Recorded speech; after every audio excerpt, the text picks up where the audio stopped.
Okay, Ben, I'm ready. where where is your happy place we went to in your other session? The beach. The beach. Okay. So take a few deep breaths in through your nose and out through your mouth.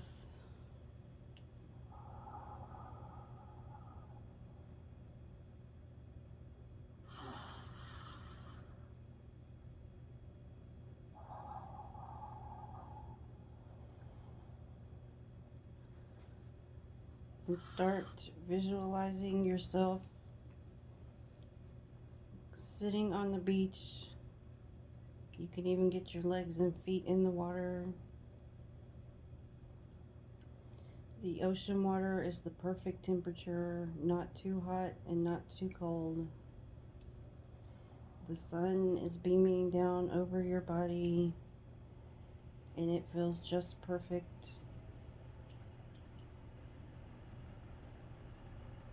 As the water rolls over your feet and your legs, it's pulling out any stress, tension, any energy that you have carried from work or anywhere else, releasing it all into the ocean water.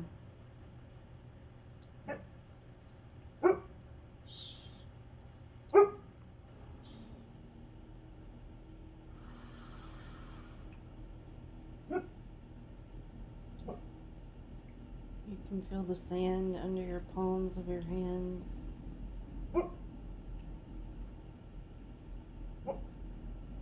You can hear the pelicans.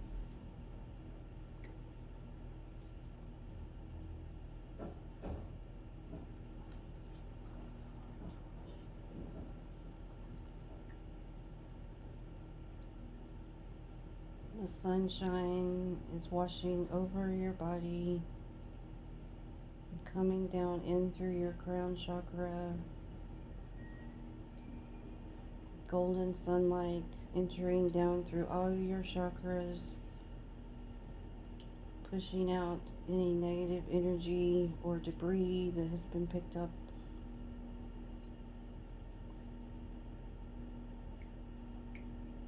Opening you up.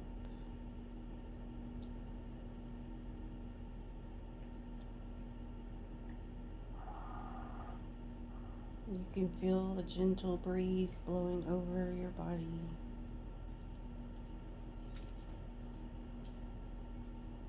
And the leaves on the palm trees are swaying with the breeze.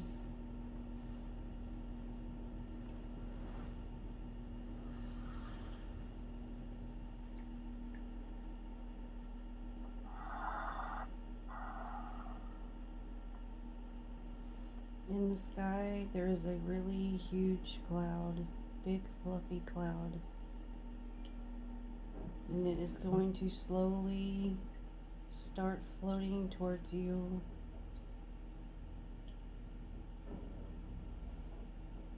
As the cloud is floating towards you, we're going to bring in the big diamond white light pyramid. It comes over your body, it goes around your body, and all the way underneath you.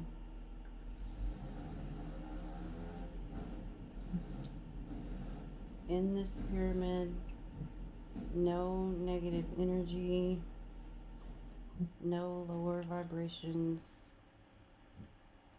and no other energies from any other soul or human may get near you. I'm also bringing in the bright blue light to fill the diamond pyramid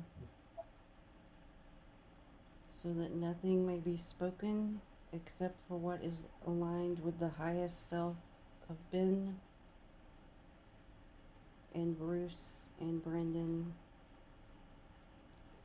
Do you give permission for Bruce and Brendan to enter the pyramid with you? Yeah.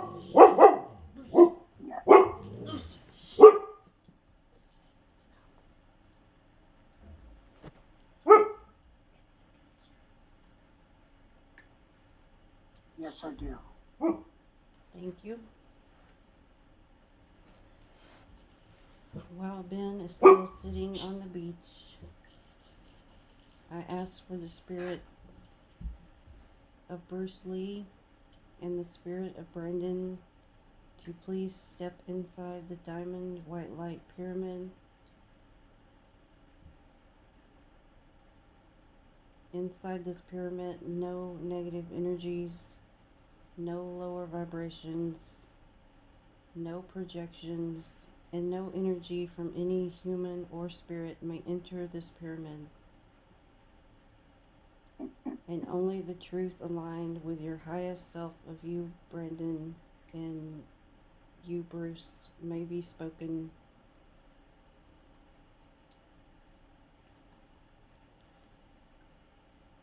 The big fluffy cloud is starting to float down to you slowly,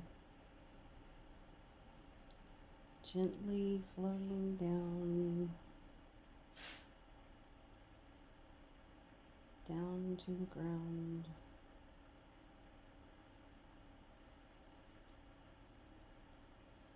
Gently floating down to the ground.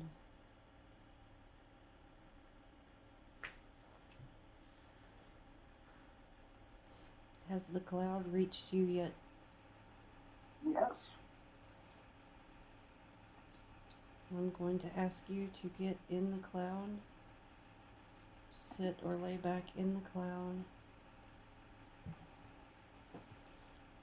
The cloud supports the entire weight of your body, making you weightless.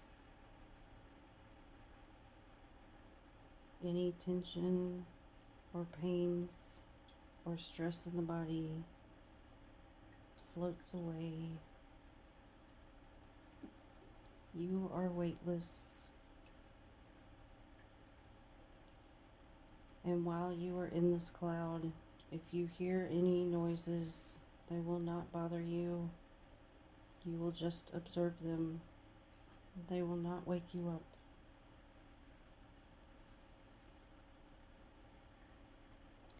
Because today we're doing this a little bit differently, the cloud is not going to take you anywhere. Ben's body will stay with the cloud. You can float over the beach, or you can float over the ocean, or you can stay and play. You can choose whatever you would like to do. Once the cloud comes back down to the ground, when the cloud reaches the ground again,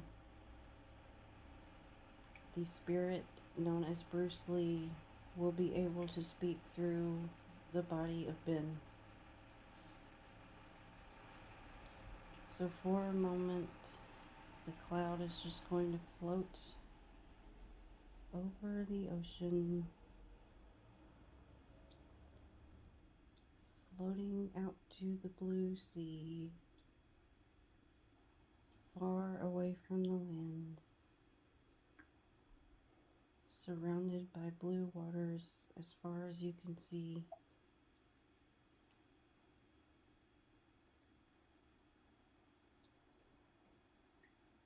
Soon the cloud will head back to the beach, where Ben can choose to do whatever he would like to do for a little while,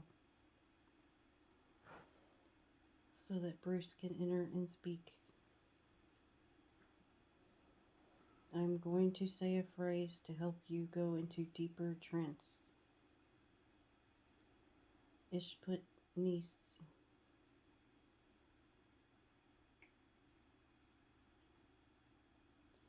Ishput Nis.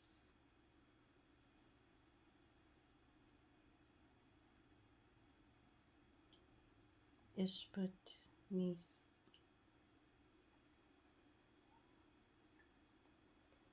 The cloud starts to slowly drift back to the beach, drifting over the water, Gently rocking you back and forth. Gently swaying you side to side. Rocking you like a baby. Ishput niece. Ishput niece. Ishput niece.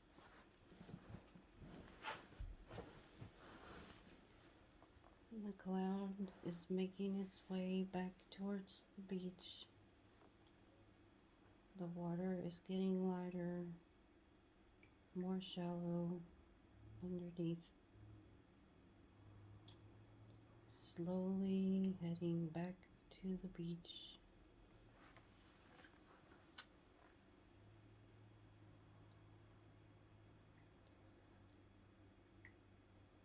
Has the cloud reached the beach yet? Yes. At this time, the consciousness of Ben may leave your body and go play in your spot. And we ask the consciousness of Bruce Lee to enter Ben's body and come forward.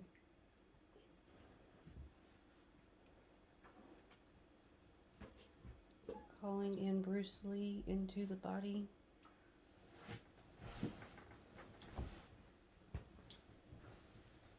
Bruce, when you get through, let me know.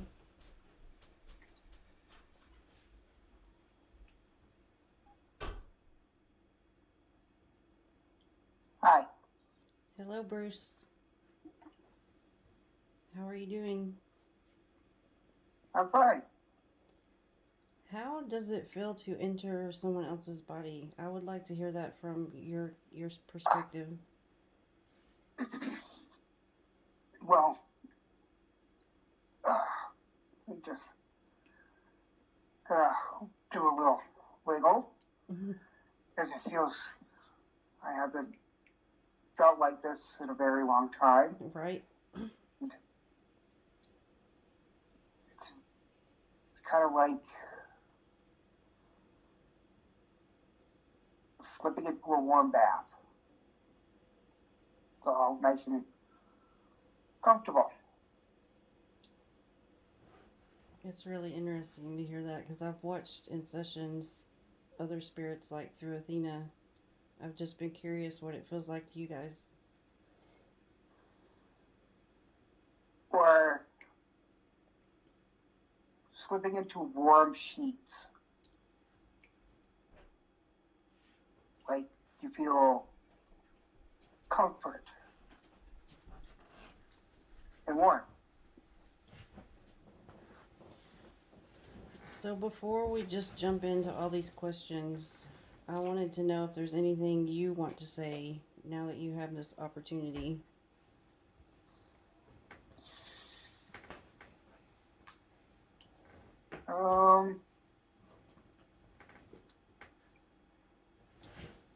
There's one question that didn't get written down, Okay. and it was someone from the group. I think it was the last person, and what he said, from what Ben read, and I saw it too, because I'm always looking over his shoulder, is that how can I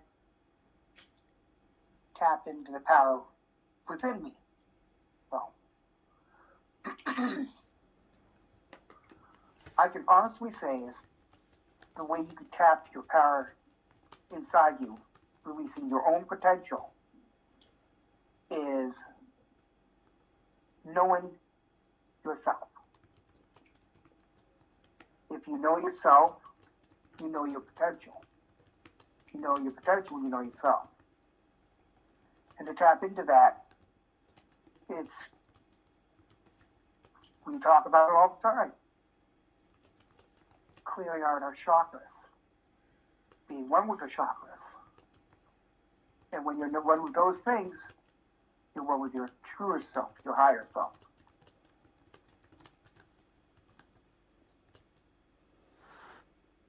I agree with that. Me too. I didn't know if you worked with energy as far as chakras or if you did it a different way. Well, when I started meditating before I came to America, I only knew about it from Shaolin teachings, and they had their own names. And I'm not going to get into the schematics of what they were called, Right. but they were all the same. The same from what we knew when I came to America during the time when there was hippies and drug use. People started learning yoga Yeah. in the East days. And so that was mainly incorporated with a lot of my teachings when I was teaching to kind of like pay for my college classes. Yeah. And before we did anything, we would sit on the grass and we would meditate.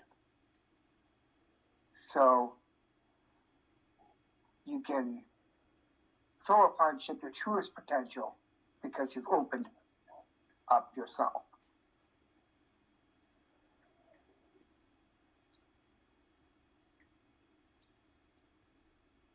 Yeah. It makes sense. It makes so much sense. Yet at the same time, sometimes it seems so hard. Takes practice. Yeah. I'm curious, did his family have to help pay for his college or did he actually get assistance? Did your family help pay for your college at all? No. Okay. Athena was just curious. So you did it all yourself. Yes. That's pretty amazing. Mm-hmm. Things were also a lot cheaper back then too. Yeah. Oh yeah, definitely. I remember when milk was quite inexpensive. Now it's about the equivalent of putting gas in your car. Yeah. Yep. I think the highest I ever saw it was $1, and I thought that was outrageous. Yeah. Yeah, that would be nice if we would go back to that. Mm-hmm. I think Ben would have his own place by now, Yeah. and you wouldn't be so struggling on putting groceries into your refrigerator. Yeah. Groceries are just. So, are you ready to start diving into these questions? Yes. Okay.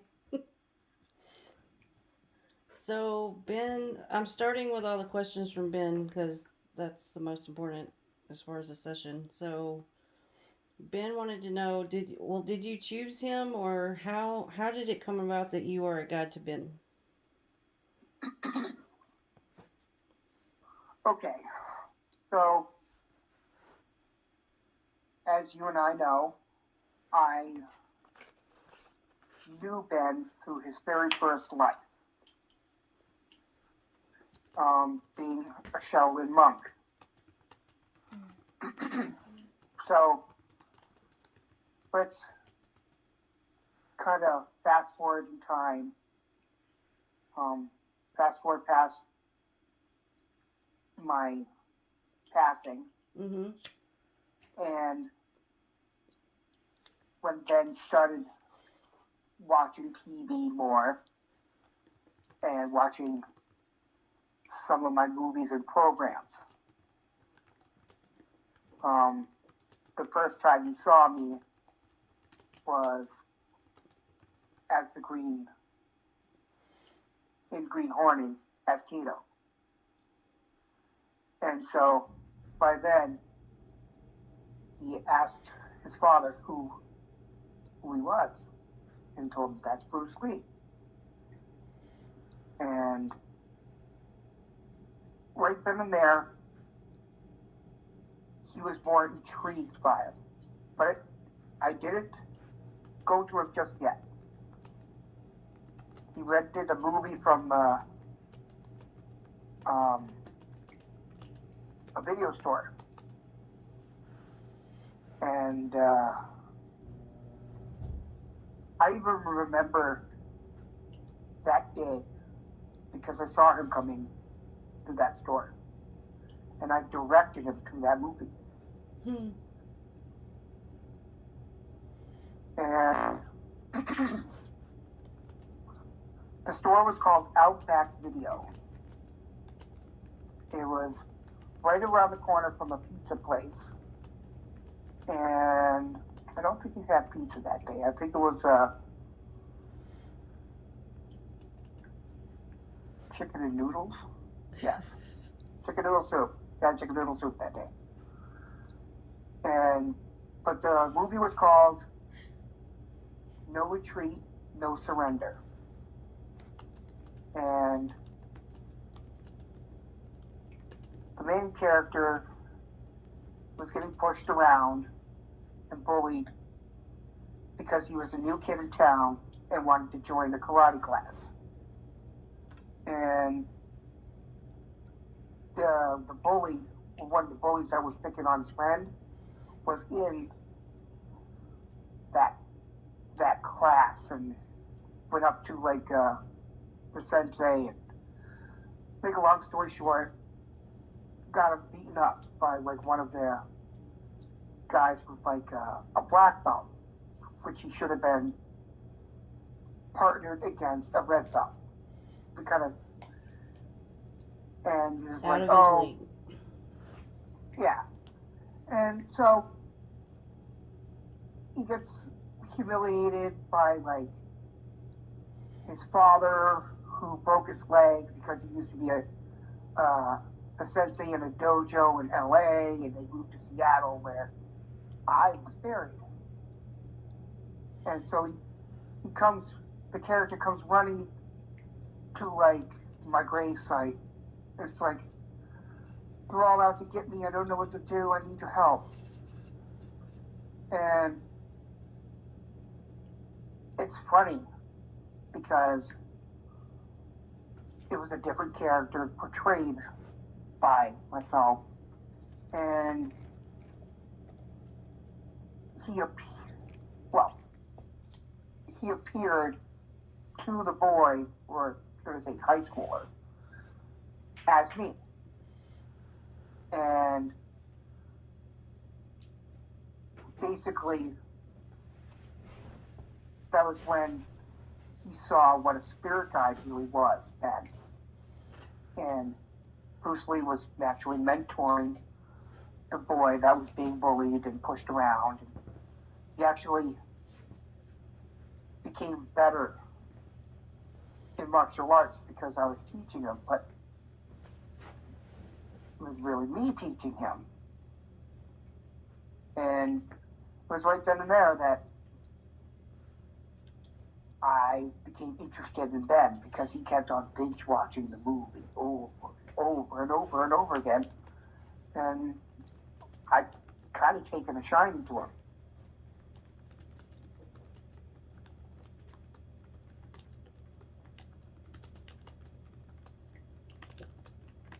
It's giving me chills that you actually played a movie character part as yourself as a spirit guide. Yep. Talk about art duplicating life, but Right. life that hadn't even happened yet, but that's very Future self. future self, yeah. Is he soul family to Ben? Yeah, are you soul family with Ben? Yes. I thought so. I knew Ben even when he was Lancelot.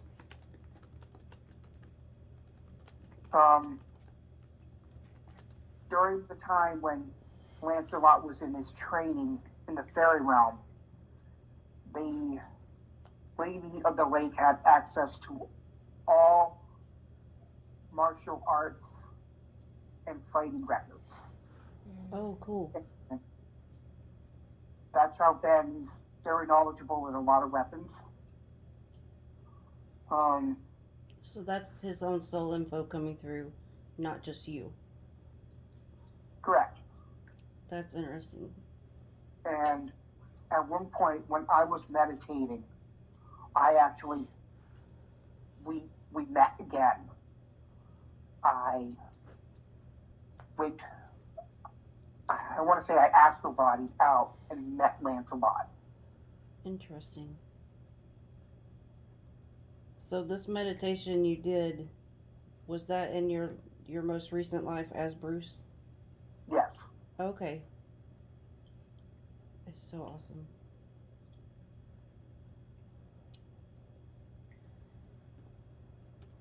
So Ben also wants to know, this is kind of jumping to a totally different topic for the moment. What did you, Jimi Hendrix, and Jim Morrison talk about at this one party? Okay. I'm not sure if a lot of people do know this, that I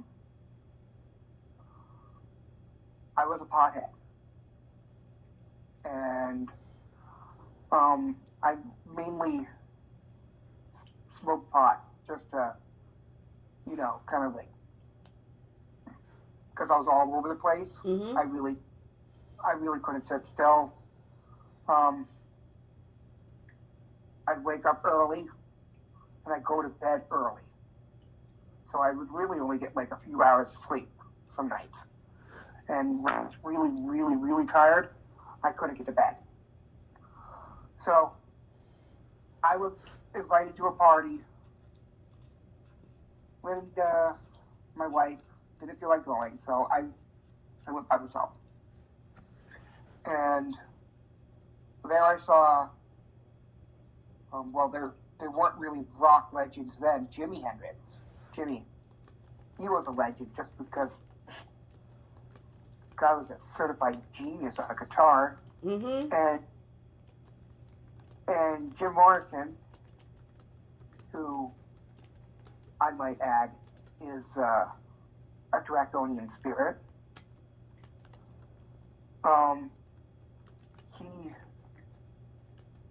He was very philosophical, and we talked about everything from like different kind of drugs, and I was like, I don't smoke pot, it's safer, and I don't know what I'm putting in all the other shit. And it's basically how Ben saw it too. He would rather smoke pot than do all the other crap. I mean, yeah, he did do other stuff, but I wasn't the one telling him, oh, you should stop. Yeah. He had to learn for himself. But anyways, I'm getting off topic. So, we talked about philosophy. I scored some pot off of Jim. I think it was, it was Acapulco Gold. And I overheard one of the Jim's piano players. Now, this was put in like the movie The Doors. That was the party that he would turn to him. It's like, Jim, let's get out of here. These people are vampires. Now, I'm getting so many cold chills. Hold on a second. Because Yeah. I watched that movie. I didn't even grow up liking The Doors because my mom didn't. She obviously introduced me to 70s music because I was born in 79. But later when that movie came out, I watched that movie and like it's like I would almost go into trance with this movie, and I like felt very connected with Jimi Hendrix back then and didn't know why. I wasn't awakened yet, so you're confirming some stuff for me. so this, meaning that there were vampires, that's when the whole adrenal gland experience was starting to come into play again. Well, it never really went away, but that's when a lot of stars and movie stars started getting into it. Now, Herman has told me about this, that the adrenal gland was extracted from children when deeply frightened, so they can get like the full potential. And a lot of these people were doing that at the party, and that was my cue to leave, because I didn't want to associate with these people anymore. That's why I really never saw myself as more of like an actor, but more like a martial artist. And I also didn't need any more boosters for my adrenal gland, because I was fucking hyper already. There's been some cases, as I recall, that I would have to eat 2 pot brownies just to act. Eat what? Just 2 pot brownies. Yeah, I had to eat like a couple large doses of edibles just to act. Wow. And yeah, I kept a bunch of rolled up joints in the garage where I was like, keep it away from the kids, and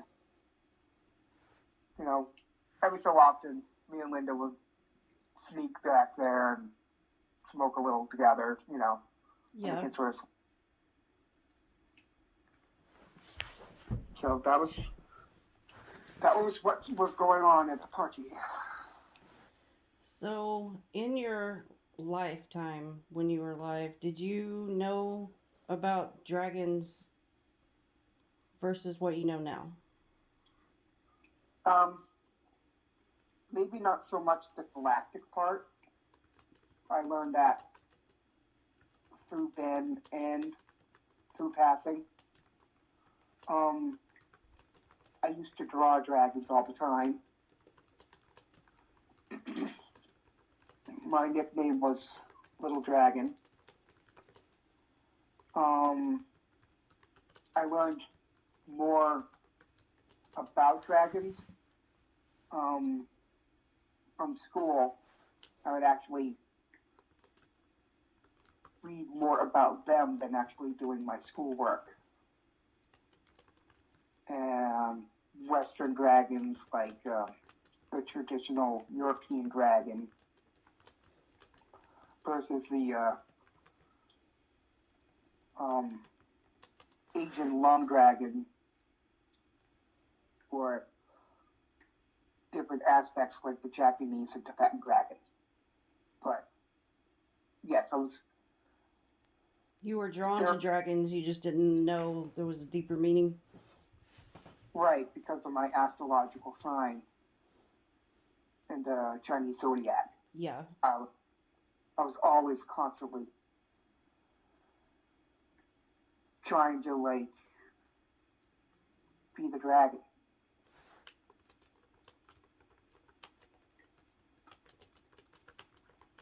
And Ben was very much the same way growing up. He was always drawn to dragons, and he never knew why.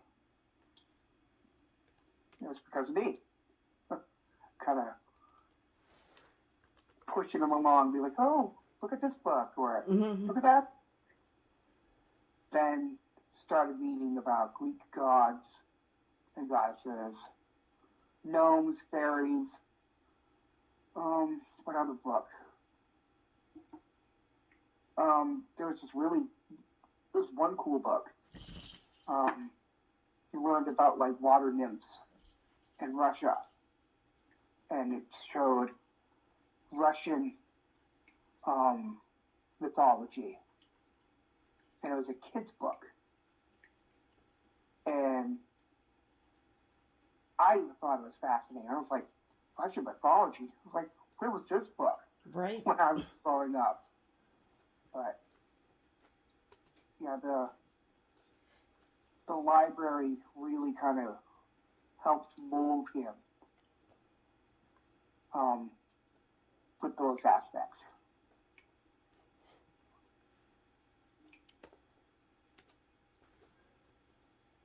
Do you like to sing? Yes.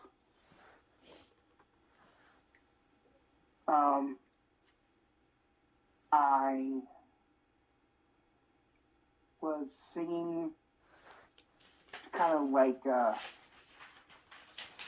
loosen up some of the energy from the movie, what was it? The Way of the Dragon. The one with Chuck Norris. The song was, oh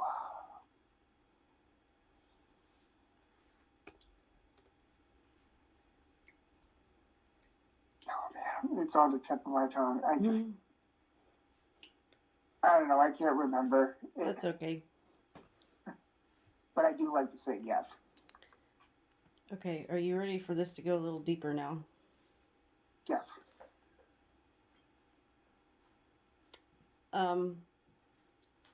Now I'm about to say a word that I think has many definitions, so we may have to get into this too. I'm just going to tell you the question as Ben said it. Okay. He wrote, Bruce, tell us about the family demon. Oh. Sorry, I'm laughing because V is Athena, like, woo! that question, Athena just shot straight up like, oh. V has lots to say. Oh, okay. So, before I was born, my mother lost a son during birth. And my family said we were cursed. And I know if people really believe that, you can create a curse. Just if enough people believe it, then they're kind of cursing themselves by believing it. If you give anything evil, it gets stronger. Yeah. Now, growing up, I had several names. Now, it wasn't really Bruce Lee. That was the name that was on my birth certificate from San Francisco. Yeah, I read your real name. I don't remember it. I'm not going to pronounce it because Ben can't really pronounce it. Yeah, that's and okay. That's how I am. And I'm using Ben's body, so I can only do what he is limited to. Right. If that makes. Yep, that makes sense. So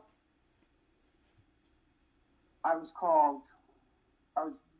dressed as a girl growing up, and they kept me hidden from the demon. Now, what is interesting enough is that Ben, instead of being called Little Dragon, I was called Little Phoenix, which was a girl's name. That's what it translates to. Now, Ben, spiritual animal, isn't really a dragon, but it's Phoenix. Okay. And it's with the Phoenix that he's also connected with Brandon from the movie The Crow. During the whole fire scene at the very with the Crow. But technically speaking, that was really a Phoenix. And that was Ben coming through the movie. And he doesn't even know it, that his higher self was there. Damn. During that pyrotechnic scene. Anyways, off topic again. It's okay. So, the demon, I was always afraid of this demon. And I would go by, as a very small boy, like these statues of like a Chinese cemetery. And now these statues would show like the demons, different demons of like my past Yeah. in culture. Just like in the movie, just like that movie that Linda basically wrote. It wasn't Dragon the Bruce Lee story. I know Athena's seen this movie. Yeah. It impacted me. And well, that demon was the depiction of what I showed her, because I brought her to that spot when we moved back to China. And she knew I wasn't more like deathly afraid of it, but I was more fearful for Brandon because of this. And because he was the firstborn son, the demon was connected to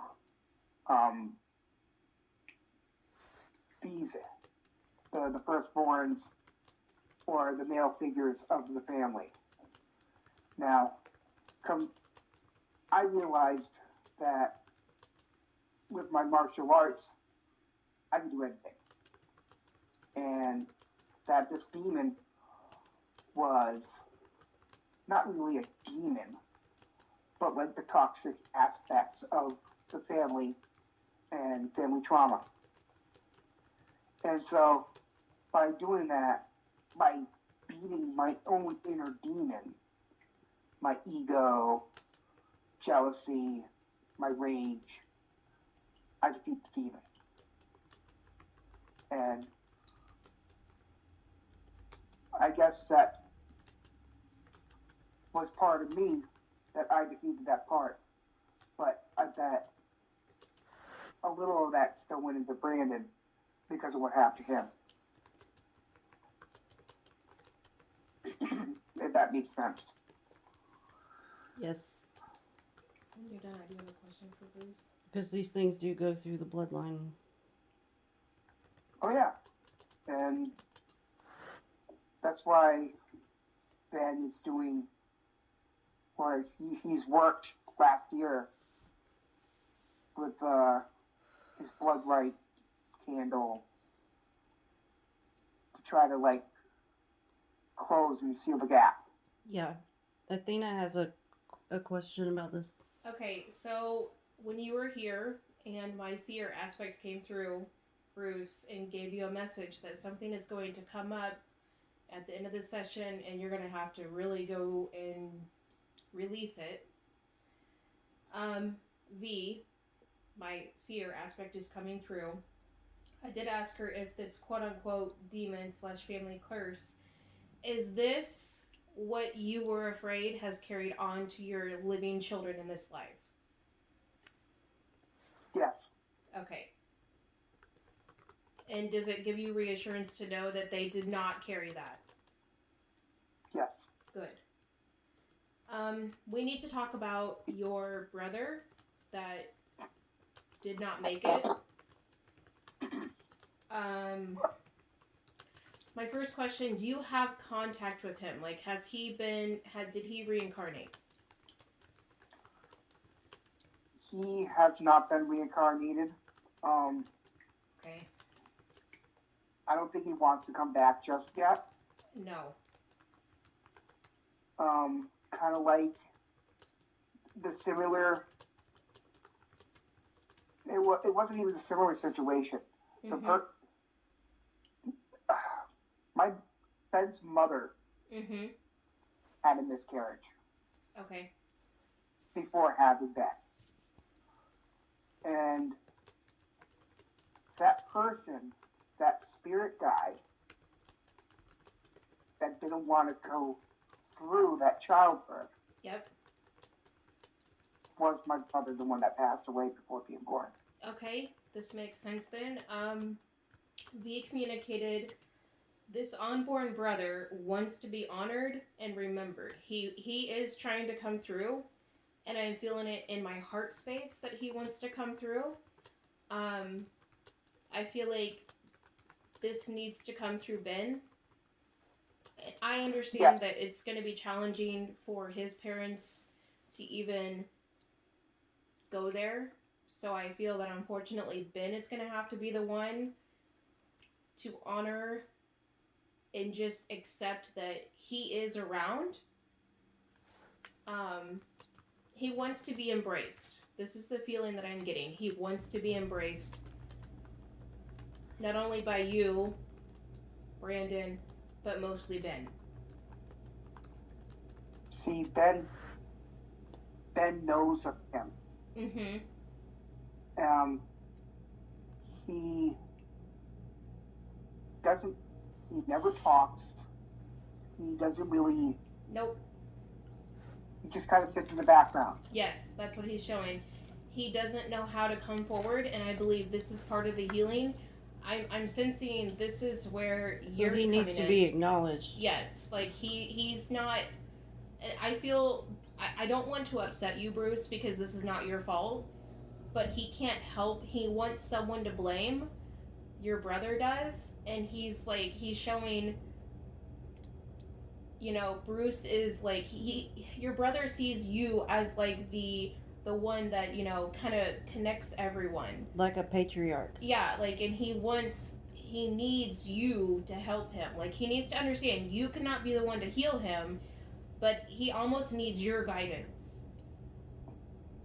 And I'm getting that he wants to help Ben, he can help Ben, but your brother has to heal first. Okay. I think just him knowing that the family curse was not carried, you know, into your children, you know, obviously somewhat Brandon, but your living children, I think that gives him relief to know that, you know, this is what this is. It's pretty cut and dry. There wasn't a family curse per se, but it was something, you know, it was a manifestation of beliefs that were ingrained. It was in the psyche, so yeah. Yes. Ooh. My heart, like, I really feel that one.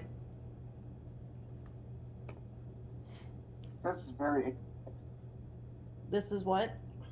Very interesting. It is. It is. Okay, Bruce, the big question. Who killed you and your son, Brendan? Oh. Okay. Now, I was studying more in martial arts, and Brandon was following my same footsteps. I was learning a technique that I could. Can you see my hand? Hold on, let me jump. Look. Okay, I can see you now. I would touch a certain spot, and I'm not even going to go into detail where the spot was. Okay. And it would show no signs of injury. Okay, I see what you mean. And it would stop certain vital organs. It's like a pressure point. If you touch it just the right way, you could die. Mm-hmm. Maybe not right then and there. You could go to work, do something, go to a movie. And then by the time you get back from that movie, you would experience a headache or something like that. And no one would ever know what happened to you. It's so untraceable. It could fool anybody. It's worse than poison. And I was learning this. A lot of people told me I should stop. I should stop pursuing this forbidden martial arts. I told them to go fuck themselves. Well, as you're saying this, I'm thinking, damn, that would be something I would like to know because of the shit we are dealing with now. I'm sure you're aware there's been times we have actually been physically tracked, not just spiritually. And this has also came into conversation, I believe, previously with Ben. Ben knows about this. Mm-hmm. Ben was the one that stumbled upon it, and I did tell him that this is how I died. Someone used the same thing on me. Now, I went to my mistress, and I was cheating on Linda. I'm pretty sure this is one of the questions, It is. but we had sex because that's what I came there for, Yeah. and I had a headache afterwards. So I laid down after she gave me something, and that was it. I didn't wake up yet. Was Yeah, she they part of actually it? tried to say, like, the autopsy said that's why he died, like, that it was some reaction to this medicine that's pretty much like a non-steroidal, an NSAID. Mm-hmm. And I read that, and I'm thinking, there's no fucking way. Like, Was she a The- part of it? was the Mistress? mistress a part of this? No. No. Okay. Okay. Do She, you know who did this to you? yes. If it's, do you want to say? They were the triads. That was one of my questions. If it was related to that shit, because you were like a teen when you beat up someone's son, that was the son of a triad big figurehead. That's It how. wasn't only the son. I kicked the shit out of the whole gang. Oh yeah. But it was like what, a couple of decades later. So they sat on that a long time. Mm-hmm. One of the reasons why I had to leave China was because of that. Okay, let me type some of this up really.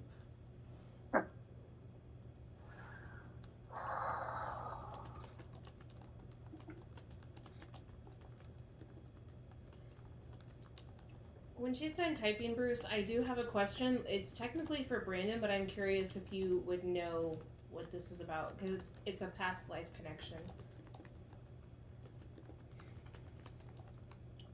I can't announce for now.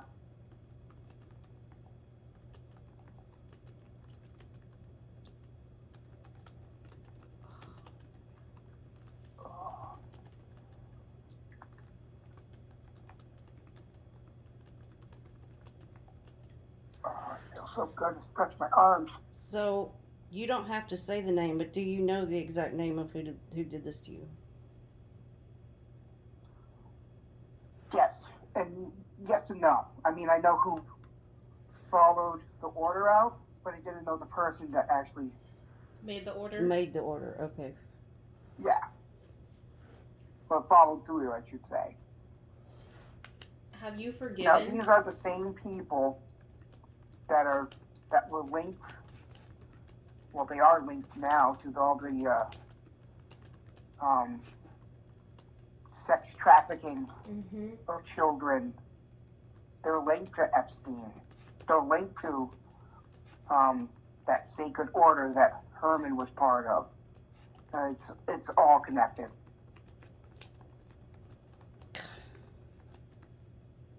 I know. It's like, it's weird for me because I sit here and I think I have like just this normal life. Mm-hmm. No one knows who I am except people who know me. Mm-hmm.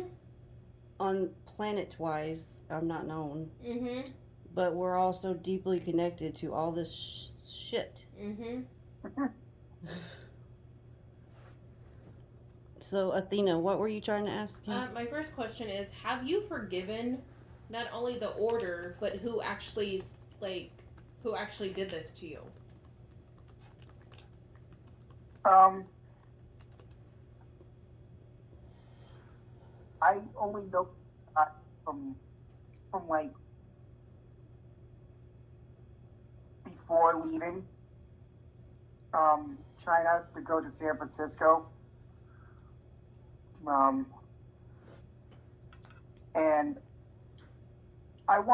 at first I really wanted to be his friend because he knew like this one move that no one would ever teach me because it was a different school. Mm-hmm. Well, that school also a school of martial arts that was part of the gang. Now, in order to be taught that certain style, you had to become a triad. So Right. he didn't like me at all. Mm-hmm. Just for no apparent reason. You know, there's always that one guy that's like, I hate you Jealousy. because you're breathing. Yeah. That was him. And I want to say that he didn't. He knew these moves that I was looking at because he would constantly watch me. Mm-hmm. Videos, recordings, interviews. He was obsessed on just obliterating me. Almost like studying the opponent. Yeah. Yeah. Keeping track of you.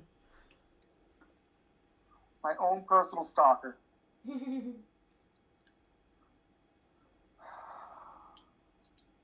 Are these people that were involved in this, are they still alive now?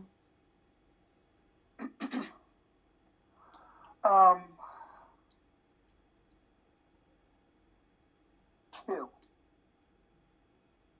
Two are still alive. A lot of them died of prison, drug overdose. One got run over purposely.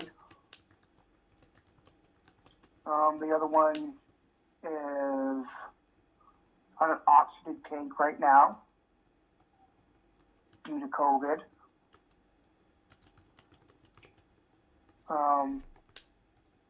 And the other one is just he got out of the business, so to speak, but he still has ties and links to them. He does all their money laundering.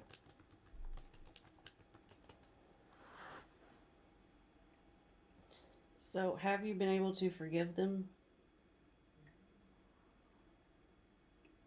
Yes. Okay, good. Only because they're just doing what they were told to do. Yeah, doing a job. Yeah. And it was a job to them. Yeah. Yeah. Would I have liked to stay alive? Yes. I don't think anyone wants death at all. I had so much more to do. Yep. At soul level, was it your time to go? Yes. I thought so. That's usually always the case, no matter how it happens.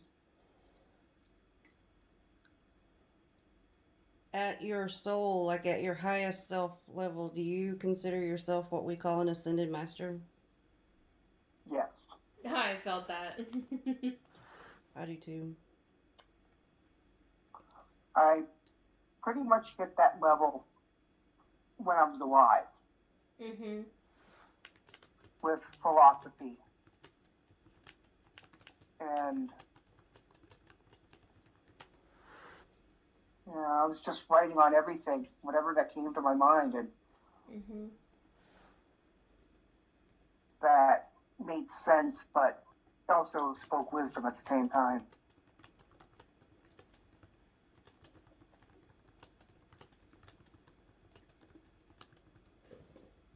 So you already said you were with your mistress at the time of your death. Yes. Ben had wanted to know, why did you cheat on Linda? He likes to talk to tough questions, doesn't he? Mm-hmm. Well,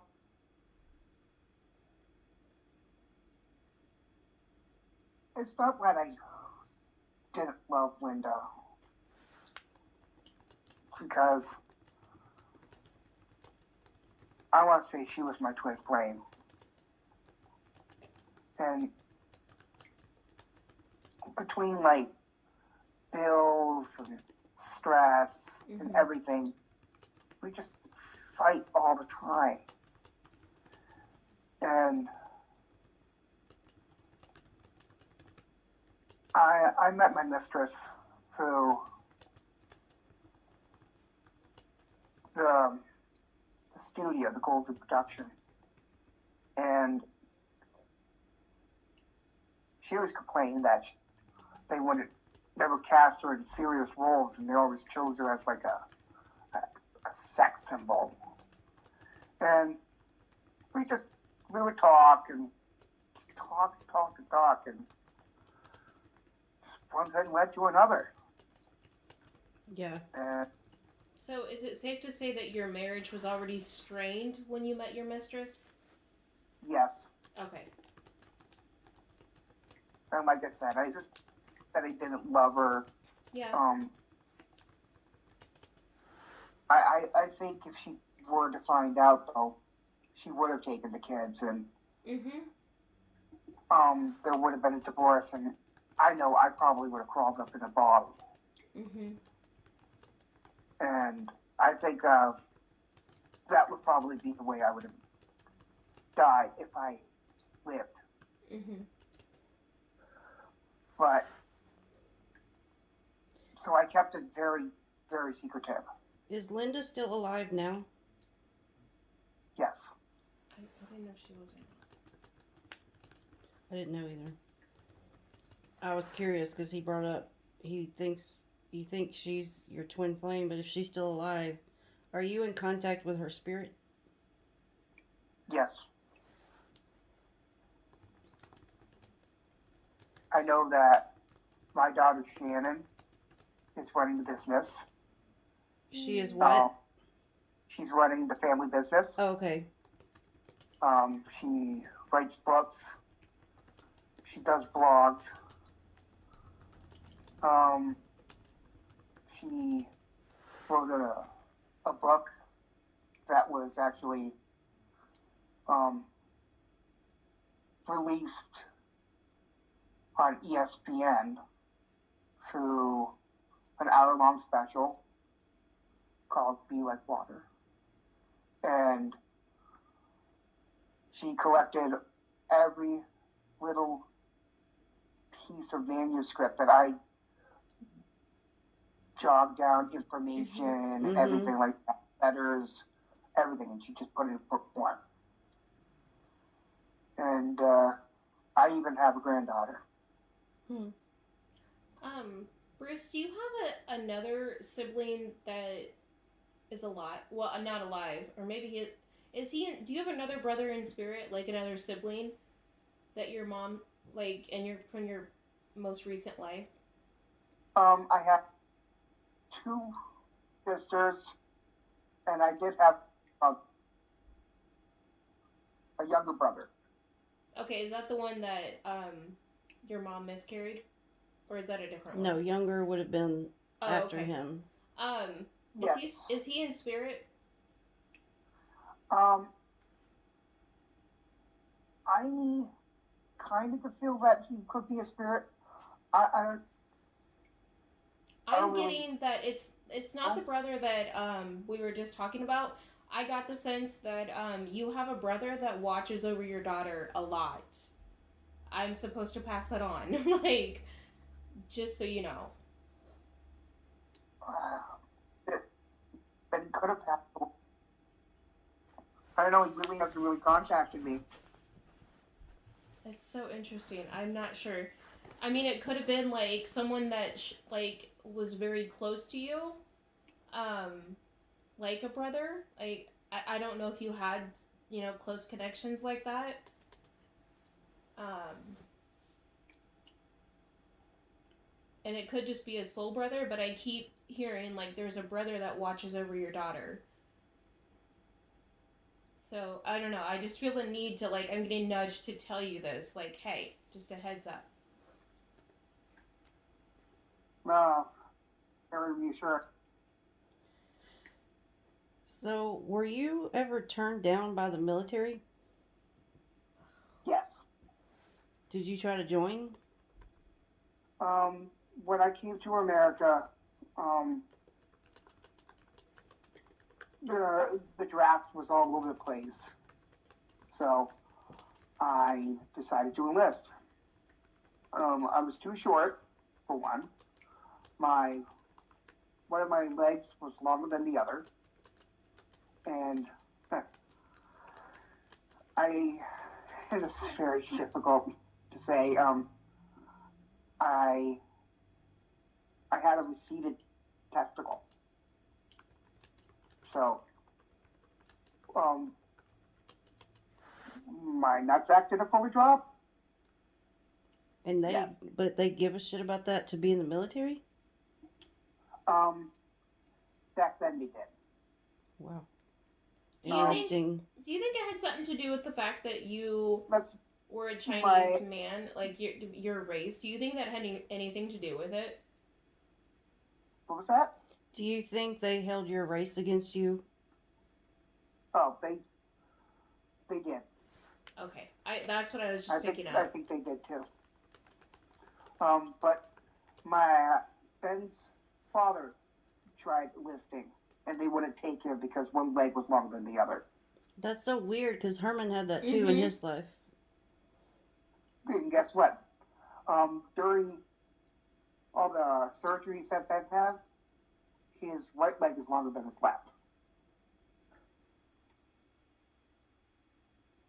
Interesting.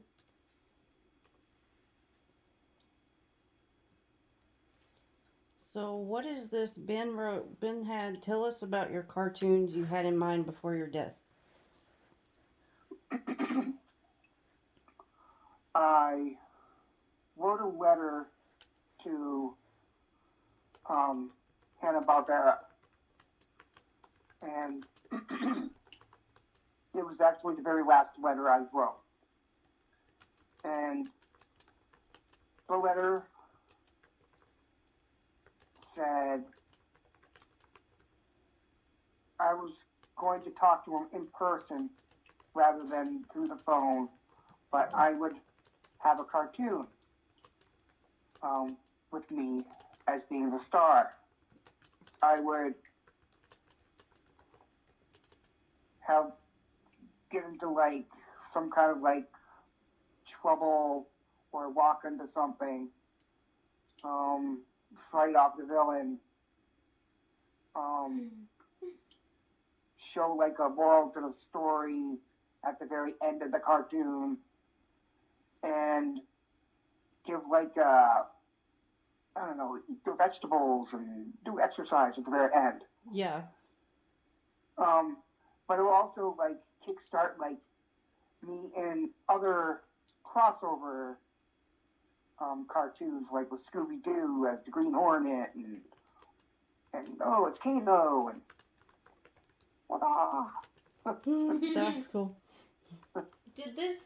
Were you like this inspiration that came from you to do like a cartoon?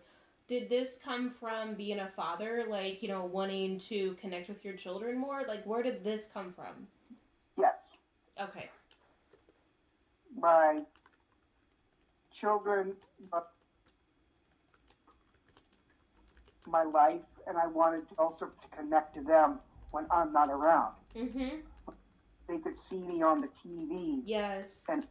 And other children could see me on TV. Mm-hmm. And they would have something to talk about with each other. Yeah. Versus watching me break boards in the backyard.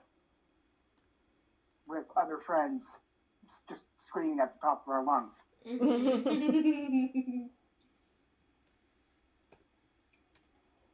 So this next question you had already, I think you've already answered, because Ben had asked, why do you want Ben to get more martial arts weaponry? But Ben's tapped into that himself.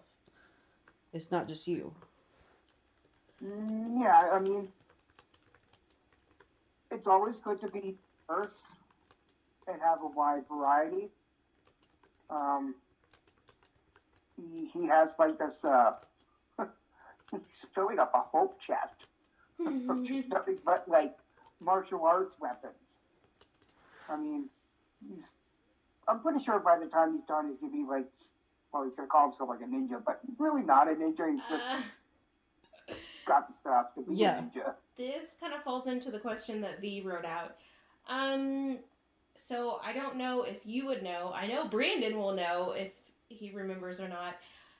Do you know if you have a connection to, in the way that it's pronounced, I don't know if I'm pronouncing it correctly, the way that V spelled it out was the Naiji Brotherhood. And I see it as the Ninja Brotherhood, but I know Ben was a ninja. I was a ninja. And, well, an aspect of me was in a past life, and I know Brandon was with us, but does that Naiji, the Naiji Brotherhood, does that bring anything to you? Like, does it bring forth anything from the past, like a past life? Yes. I'm getting, like, my stomach is dropping. How do you spell that? She spelled it Naiji. Let me go back to the original. Nigea. That was actually. How do you really spell it? That was before the word ninja came into play. That is what they called it. See, keep in mind, I like my Abe aspect, which I can't pronounce his like full name very well. He does have a ninja look to him, and so I just find it interesting that Ben's been collecting all the martial arts stuff, and like I was like, what is this connection here? Yeah. And that is like something that they kind of trained in a past life, like that aspect of me with Ben and Brandon and others, and I was like, what? Now, the faces like that is because his mask was taken off. Okay. So when you were found out, to save your honor and disgrace, Okay. you would take your sword and scrape off your face. Oh wow. Oh my god. I'm like, fuck, Bruce. Seriously, I'm like getting like, oh. Yeah, Yeah. a lot of these older ways of life are very hardcore. Yeah. So, Now, did you ever train with like what they call the Naiji Brotherhood, like in a past life? Did I ever dream about it? No, did you ever train? Like, was that anything that you were connected with? I learned about them. Okay. But I kind of figured that I was connected to them in a previous life. Okay.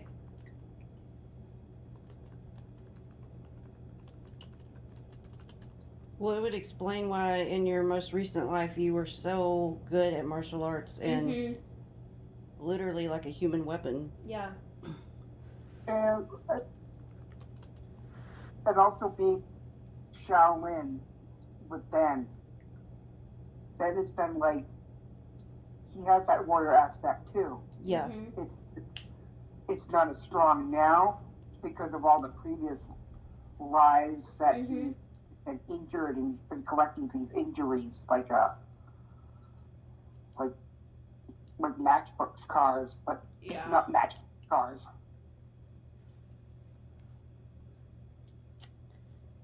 It's very interesting. What do you think about today's music? I felt it. Ah. Yeah. I think you talked into it, and Athena. I'm not a big fan of cartoons. Me either. Me either. Big fan of. He's not a big fan of country. Even when I was like alive, I was just like, oh, it's a little too white for me. It's a little too white for me too, and all my recent lives are white people, but Yeah. it's too white for this white person. Yeah. It's too low vibe. Yeah. It's a low vibration. It's all about heartache and Yeah. and then getting drunk because you're all depressed, and it's like, oh no. I mean, I like rap music. You do? I do like rap music. I'm getting to I see love Tupac. the Wu-Tang Clan. And That's the older. See, old school rap. I like the older rap. Mm-hmm. What's another one that Do you I connect like, with Biggie and I Tupac? like heavy metal and I like blues. Oh, blues. Do you know Tupac? Yes. I sense there was a connection. Yeah. We love Tupac. Tupac was very ascended as well. Mm-hmm. Yeah. Are you and Ben supposed to ascend together? Yes.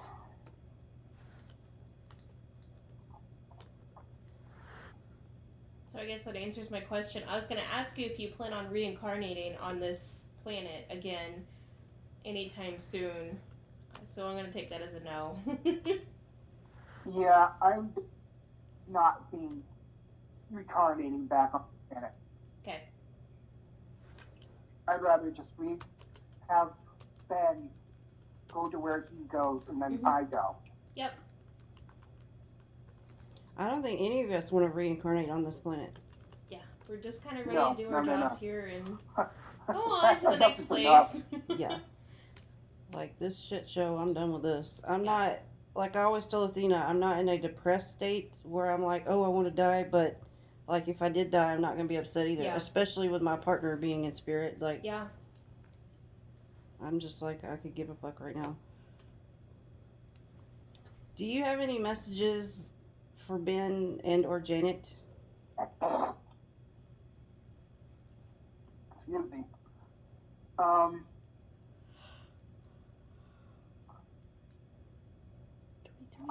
Spend as much time as you can with her. Because it goes fast. Mm-hmm. Yeah, before he knows it, she's going to be a teenager. Yep.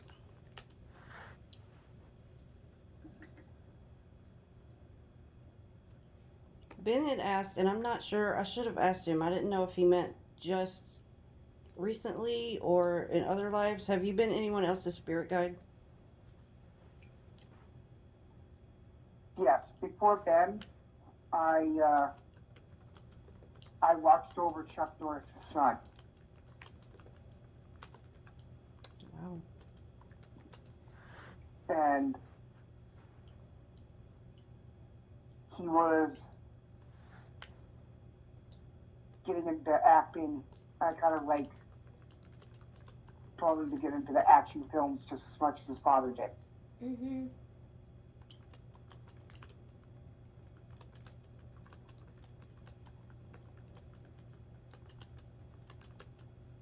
So I gotta know, like, personality-wise, Chuck Norris, like, he always, like, in his movies and his shows, he kind of portrayed kind of like that he had, like, a dick personality. Was that more of a mask, a persona that he had to put on? Yes. I thought so. Because I could see his heart. Like, you know that I can see through, like, the facades. Like, I could see his heart. And it felt genuine. He was a great guy when I knew. Mm-hmm. And he actually has like a school program going around the country called Kickstart, Mm-hmm. which is martial arts to to the kids in the school. Yeah, that's really cool. And I think eventually, when Ben does become like extremely famous, he wants to put that program in the public schools in Chatham, Massachusetts. Speaking of that, do you have any messages for Ben about how he can? I sense that he's going to be doing a lot of self promoting.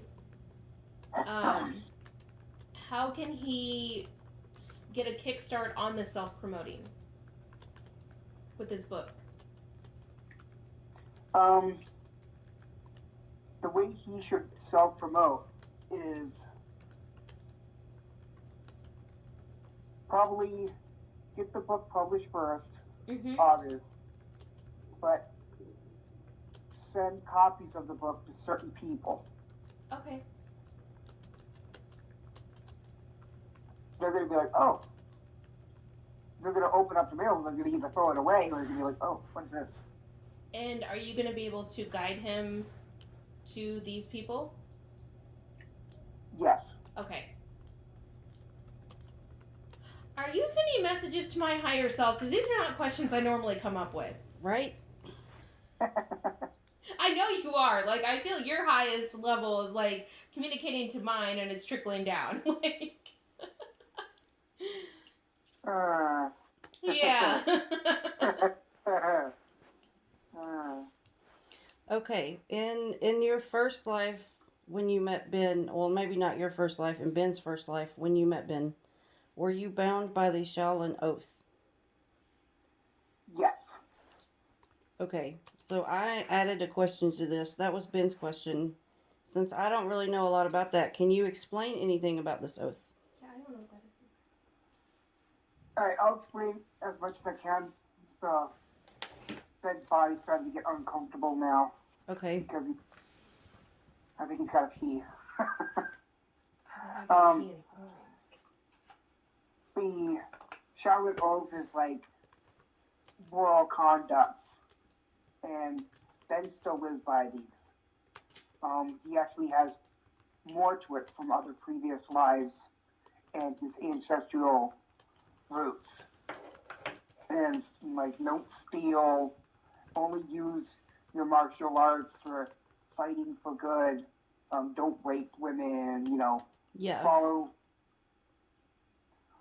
the moral code of the law that is placed by your government. That kind of thing. Well, now it's within reason because the government sucks. Right. Out of curiosity, is that connected to the Naiji Brotherhood type thing that Ben was a part of? Like, did they kind of follow similar oaths and rules? It did. Okay, that makes sense. Okay, so really quick, I know you said Ben's body is getting uncomfortable. I have to pee myself. That does not mean we have to end the session. You are able to get up and Ben and him, like, help relieve his body if you still want to continue. So I can open my eye. Yeah. And then if Whoa. Ben does come out of trance, I can get him back in. Yeah. I'll be right back. Okay, I'm gonna go also, so we're gonna take a little break. Oh, he's just like, oh, I can do that. Oh, I saw the eyeball when he opened his eyes. It was really big, like, whoa. I'm looking around. Yeah.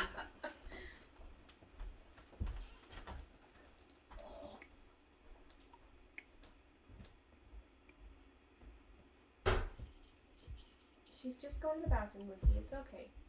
Yeah, it's okay.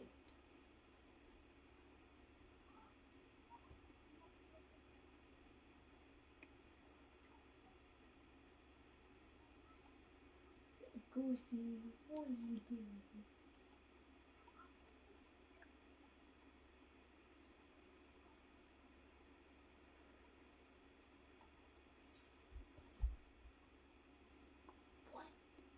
yeah, I see you. You're in straight wolfie mode. You're on guard.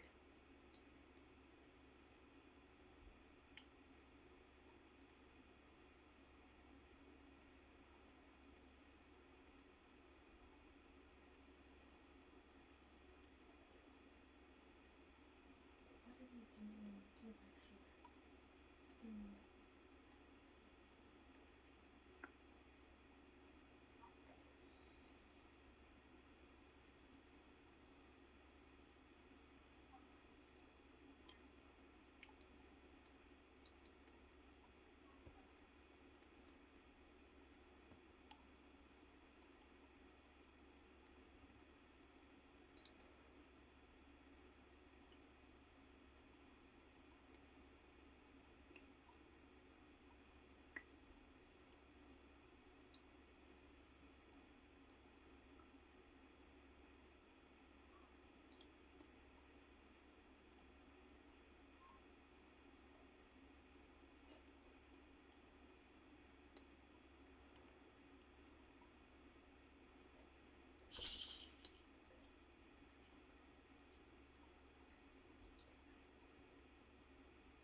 You feel better?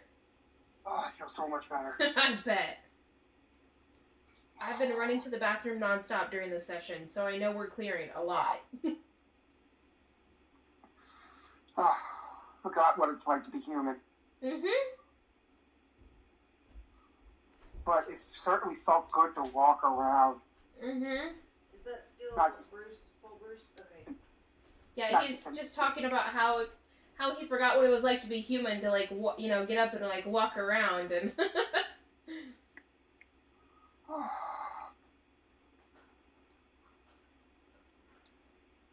Bruce, are you still fully in? Yes. Okay. Awesome. Yeah, it's really interesting what how you can be in trance and the body can still get up and do things, but Mm-hmm. Yeah, I'm still firmly connected. awesome. So how does Ben's body feel now? Was it just the needing to pee? Oh yeah. Well, Okay. You got to do all of that. Yeah, I know these sessions can go pretty long, so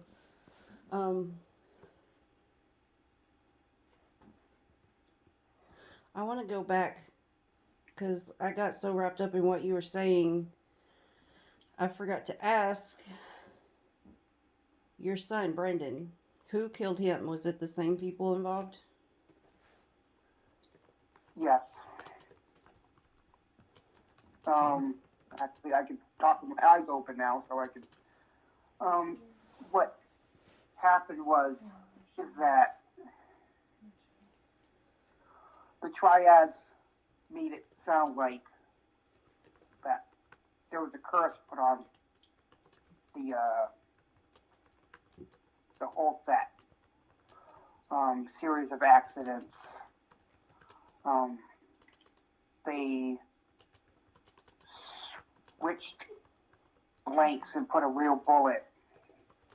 And actually, one of the opening scenes, the scene was taken out, and because it was just, you got shot on camera. Right. You're not going to put that in. and they just kind of like doctored up the whole scenario, the whole act, I should say. But Did he die on impact? I don't remember. like I think so. when Brandon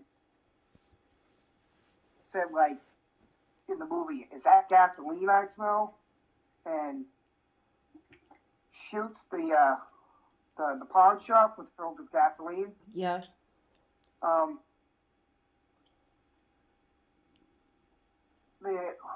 They put more explosives, and he was cut by glass and everything from the explosion because he was too close.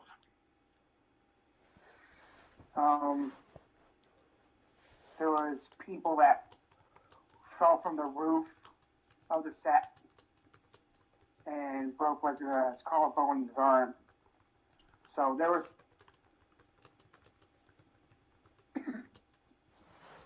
Linda sued the studio, claiming that they were trying to kill Brandon, but it wasn't the studio. It was someone that infiltrated the studio.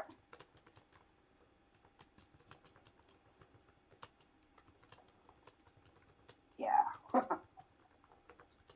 Okay, I have a question when she's done typing. Okay, Athena has a question. Bruce, were you there in spirit when Brandon passed to assist him, for like helping him pass on? To help her pass on? Yes. Yes. Okay. Did you see this coming?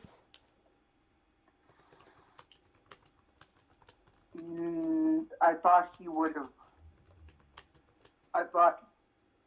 I did, but I thought it was going to be like happening a little bit more later in his life. Okay. Because I wanted him to do more films.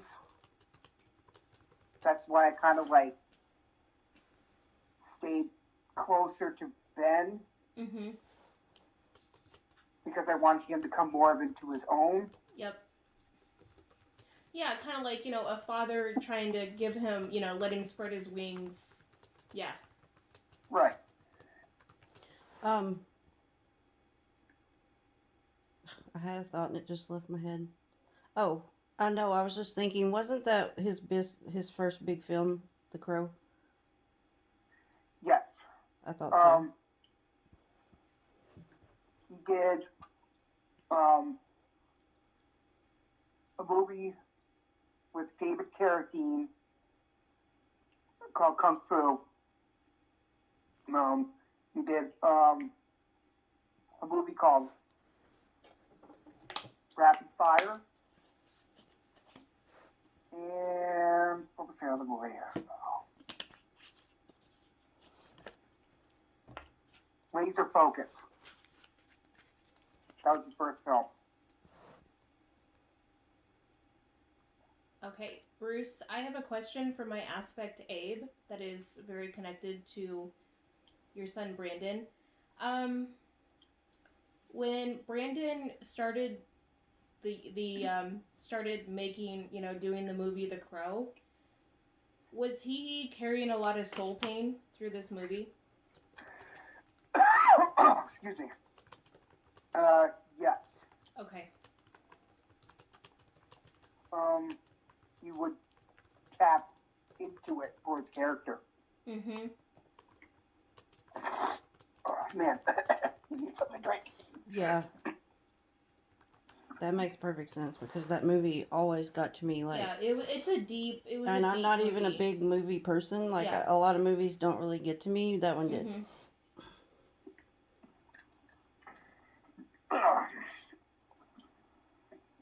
Oh my goodness.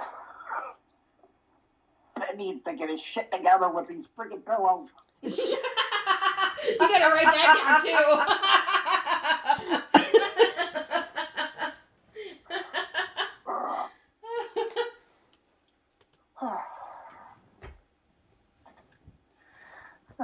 Alrighty. As the spirits always ask me, are you gonna make it? I could. I could still make his bed right now. That is funny. Okay, at your highest self level, your soul, are you considered an ancient? I am now.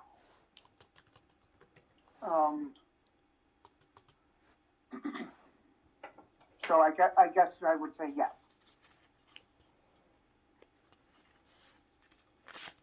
Is there steps that you had to take to get to that level?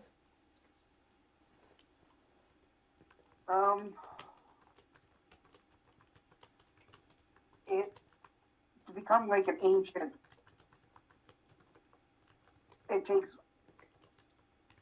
a lot of dedication, Okay. like what you ladies are doing, what Ben's doing. Okay. So is it not just about how old your soul is? Is it more than that? It's spiritual, Okay. and spiritual discipline. Okay. It's the equivalent of being an ascended master, Mhm. but having that knowledge. So, out of curiosity, like this is kind of off topic, but is this why you scolded my shadow when she came out and asked the question of, "Can't we just go eat this thing bothering me?"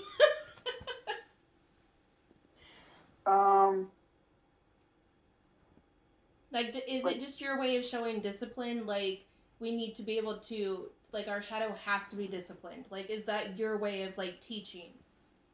Yes. Okay. And I'm going to add that the so-called demon Mm-hmm. is also my shadow aspect. Mm-hmm. Yeah. And that is something that you have to take control of. Yep. Well, or the demon will take control of you. Yeah. Yeah. Yeah. Okay, so remind me, the movie that, where they, like, portrayed your life, the actor, were you guiding him by chance? Because I felt your presence in that movie, and I was so triggered by that movie. I know you know this, like, I was impacted I and need to triggered. see this movie. You do. Like, were you guiding this character? Because he was so in his role. Yes. I felt you. Like, looking back on that movie, I'm like, I know he was there. Like... Oh, yes. Most definitely. Okay. So, do you have any regrets or anything you wish you had done differently in your life? Now we're into the questions for me, by the way. I don't think I probably would have cheated on Linda. I probably would have stayed like more with her Mm-hmm. and sitting down instead of just yelling. Just kind of look at her eyes Yeah. and just be like, we really need to talk. Speaking of Linda, is she heavily protected spiritually now? Because she is your twin flame? Yes. Okay. So, I asked you this about Ben. I'm guessing it would include me also. Are you and I soul family? Yes. How are we connected?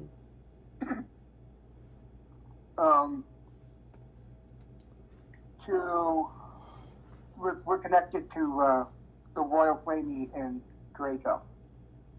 Mm-hmm.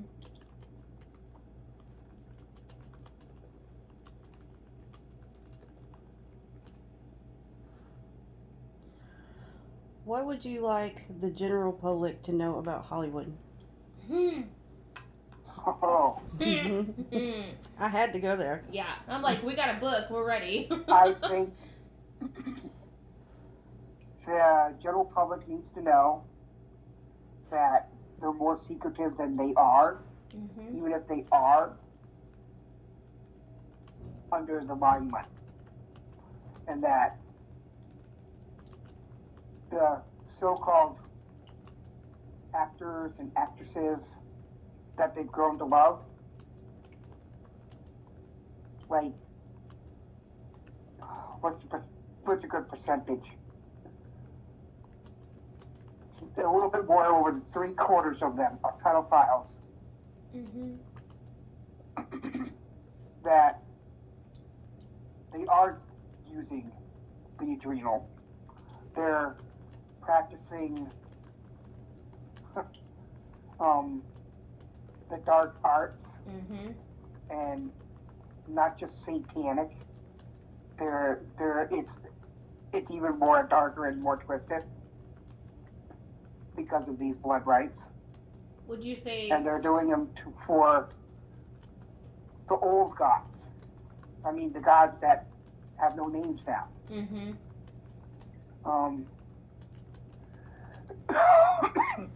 And these gods are, Aleister Crowley knows the old gods. Mm-hmm. He talked about it or wrote about it in books. The writer H.P. Lovecraft was also involved with Aleister Crowley through his wife. And this is all coming back in Herman's dark aspect of this too, because he knows all about these dark gods too, the no-namers, and Mm-hmm. they're in some deep, heavy shit. And Hollywood's not the way it should be. Mm-hmm.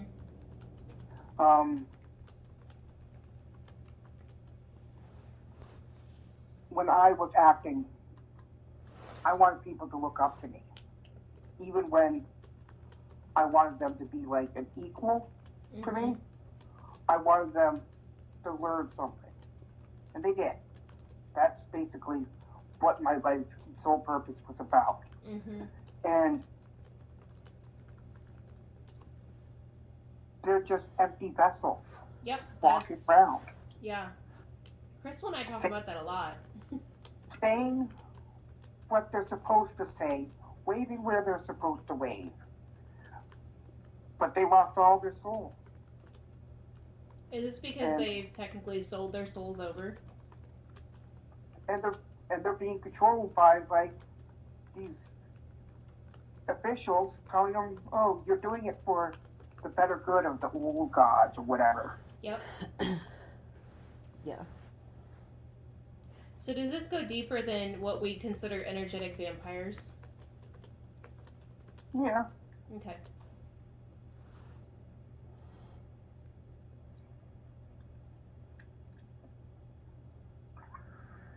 Okay, this question I can delete because we know all about what happened to you when you died now. Why were you in so many street fights as a kid and teenager?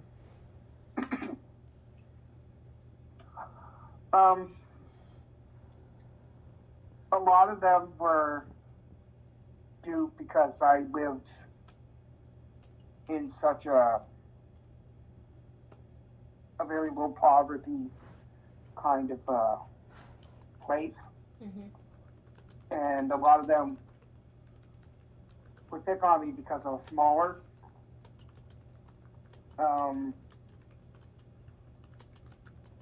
As a teenager,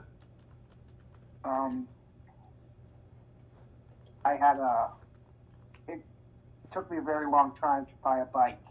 And when I bought a bike, I was extremely happy. Having a bicycle means that it's a big thing. It's next to having a car, practically, or a motorcycle. Mm-hmm. And one of my high school bullies, which is, I was talking about him yesterday with you guys. That was his surname. Is that the Malachias name? Yes, that was his Bible name, his biblical name. because I was in a British private school, and because I was low poverty and Chinese, he would make fun of me because for being Chinese. Even though I'm in my own country, there was a lot of racism towards China and my Chinese people and culture. And he was, well, his ego was privileged, I should say. And so he would use that as a weapon against me. And he would always constantly beat me up, and I would lose every time. He was in boxing, fencing. He was a jock, and he broke my bicycle. And him and his little friends and I cried so hard, and I just broke down right at my mom's feet. They're like, "Oh, what happened to the bike?" And I said, "Don't worry about it. I'll get a new one." And they're like, "You know how expensive it was." It's like, "Don't worry about it. I'll find the money." And I wouldn't even leave my room. I just sat in my room for days. And I kept begging my dad, "Please let me get into martial arts. Please let me get into martial arts." He's like, "You're not going to use this martial arts to get yourself in fights." I'm like, "No, I'm going to use it so I don't get into fights and protect myself." Defense, yep. Because my logic was, if I'm better than the other guy won't mess with me. Pretty much how martial arts is. Yeah. And so, with what little college, well, actually, it didn't cost any money. The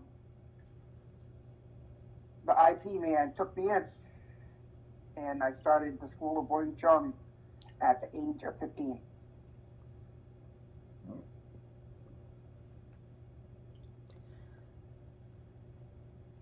So I read, leading up to your death, which I know now this is probably not related, but why were you suffering from headaches and seizures? I kept pushing myself.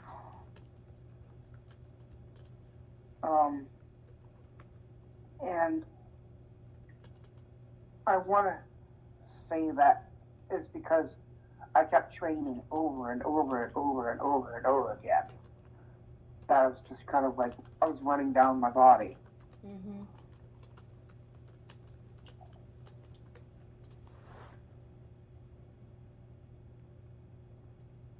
Do you feel you were taking in too much energy too quickly? All my life.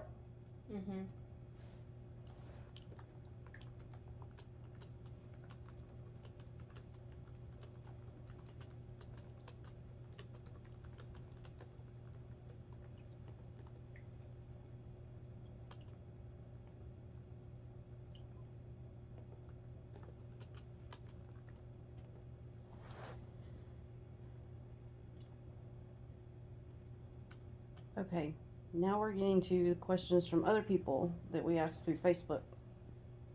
Oh boy. So, what was your favorite thing to eat for breakfast? There's some days where I didn't eat anything at all for breakfast, but sometimes I liked a good omelet because it was rich in protein, and you could practically put anything in it. Yeah, we love omelets here. We are omelet people. And it's a good heavy meal too. Like you eat an omelet, you're done I'm like, now for I'm the hungry. whole day. Dang it. Thanks, Bruce. I wasn't really a big fan of cheese. I think I was mildly lactose intolerant. but for like you didn't really have to put cheese in an omelet. Okay, who has the connection to Pop Tarts? Who did you really like Pop Tarts, or is that someone else? I think Pop Tarts came after. Okay, that might be Brandon that I'm picking up. Sorry. Yes, he was into Pop Tarts. Okay. Before I get into more of some of these sillier questions, how are you doing, or how do you feel Ben's body is doing as far as trance so far? He's good. I'm just kind of like relaxing right now, just kind of like taking the wheel. Okay. I want to try to get to the best questions first because I still want to. I hope we can get Brendan through a little bit too. While she's looking for those questions, am I getting the sense from Ben's higher self that he had some internal healing that needed to be done during this trance? Ben doesn't even know. Like I don't know. It's very possible, yeah. Like he's expanding the consciousness, but in a very slow, delicate way. Huh. Interesting. Okay, go on, Crystal. Do you have any messages about what is in store? Well, like what's coming for 2021? What Yes. I think is that we should be more open from what you said, through the throat chakra, is talk more freely. Tell the truth where the truth needs to be told, and don't be too worried about the consequences. Like, if, say for example, if Ben's boss is saying something and he finds it offensive,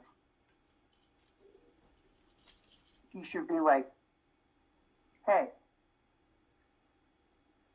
that's not very professional. Right. Or,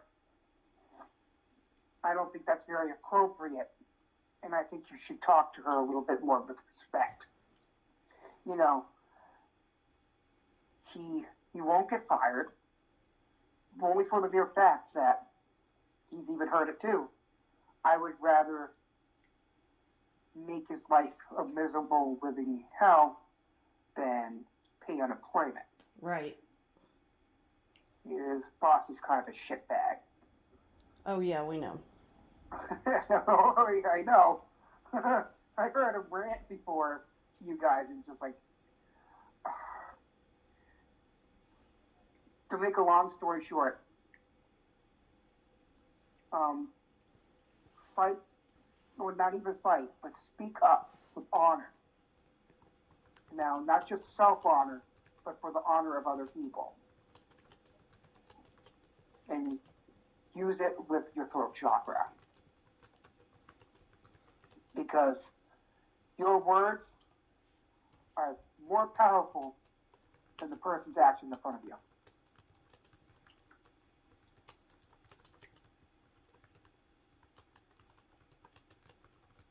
Damn, why couldn't I have said that when I was alive? I know, that's a great quote.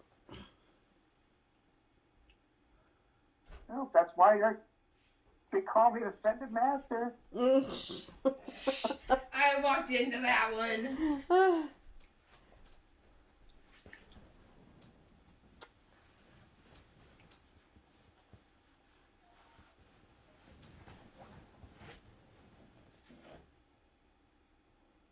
I'm scanning these questions.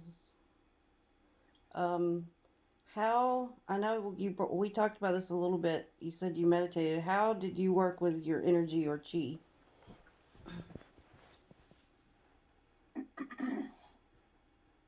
I was first taught about chi energy from my first martial arts teacher. And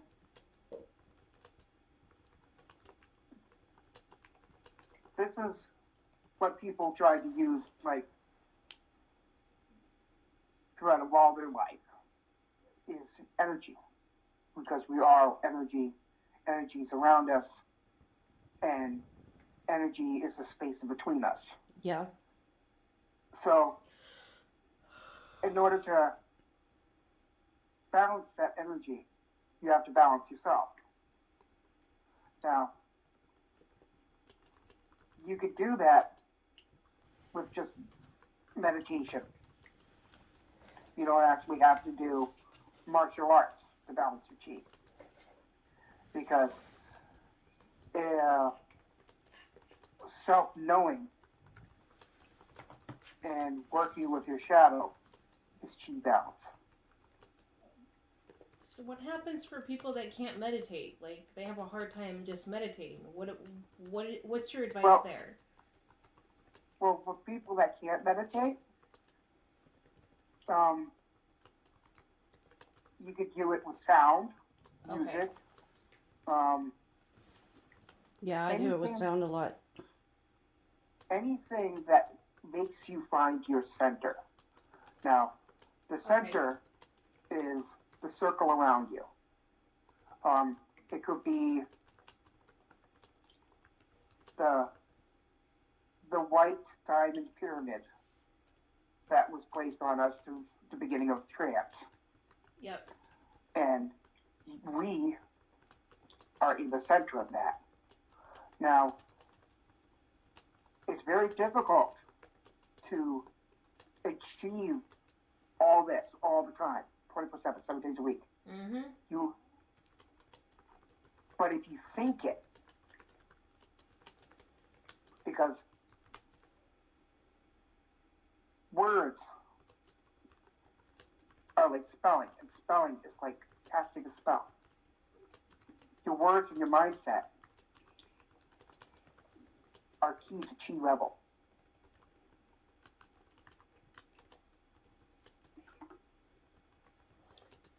That makes perfect sense. It does. You're welcome. I feel so activated. I'm just like, wow. So I have this question I want to ask you really quick. It may be the exact same answer you just gave.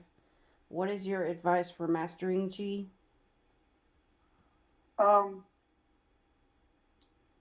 Well, you start out with meditation, and if you can't do that, find something that does make you happy. It makes you one. It could be like, it's as simple as hugging a tree, going into nature, walking around the grass, being grounded. If you're grounded, you're with that chi element. You can, it's just like feng shui. You are finding the dragon energy and the dragon lines. And you connect into those dragon energy and dragon lines. And there's so many different ways and levels to be, like I said, to be in center. How does one master the mind? No. That is like the age-old question. Yep. I read books on philosophy because that was my major in college, was philosophy. That in order to master the mind, you have to master emotion.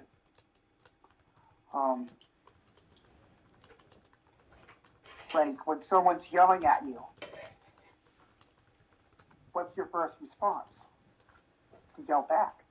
Now when you're quiet, it makes the other person wonder, why are you quiet? Yeah. It makes them stop. And because they want that reaction. I mean, I'll give you another example.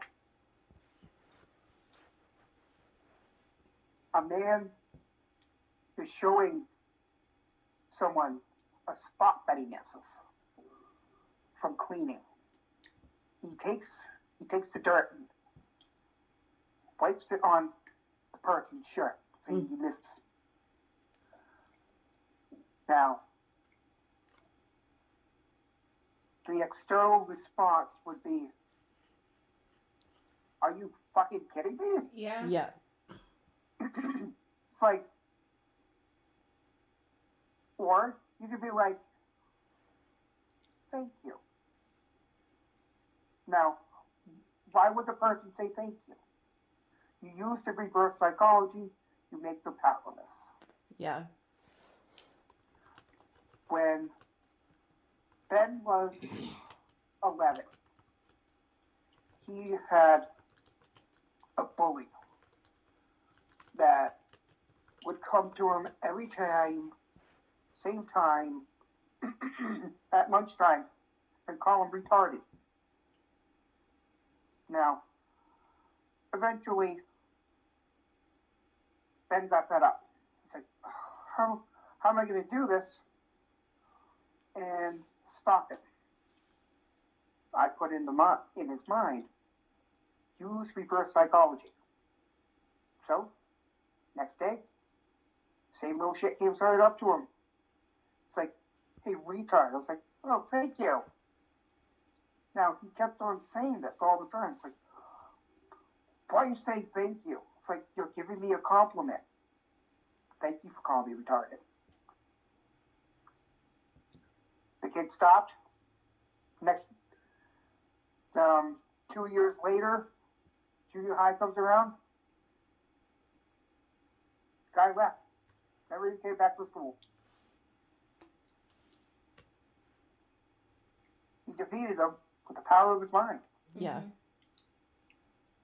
Bruce, I have kind of a deep question. So I know, like, Ben, Ben's a very good example. What advice do you have for people that have abilities, even like with me, like in Crystal, with mediumship abilities? Like, what advice do you have, like, as a whole, for people like us that are, that I don't want to say open, but we have very strong abilities? How do we master those abilities? And I'm getting stopped right there. Like, does that question make sense to you? Yes. I would master the ability by, and we've discussed it as self-knowing and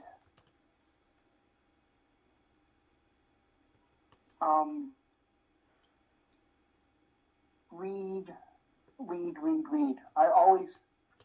Reading is such a fundamental instrument of learning. Mm-hmm. But read what you're drawn to. Kind of like how you pick a stone. Mm-hmm. Or like, close your eyes. You put your hand over the stone. Now the stone on next to your thumb could call to you, whereas the other one next to your pinky won't call to you. Keep an open mind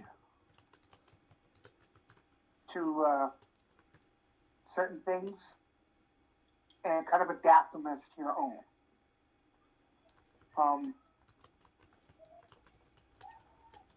That's,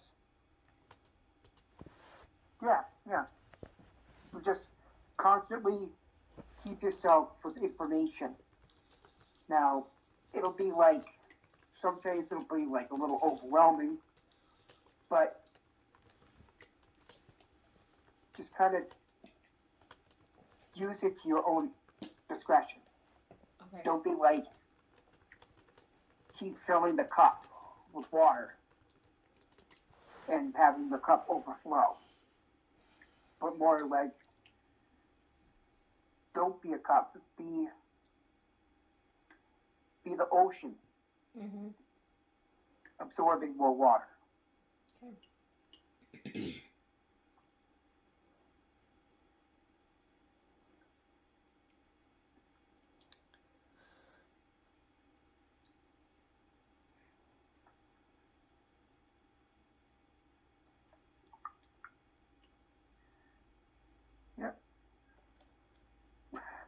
Um, were you a master swordsman? Yes. I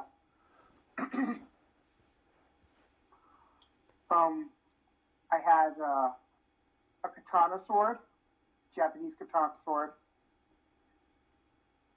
given to me by the sensei of a karate dojo. That was my favorite.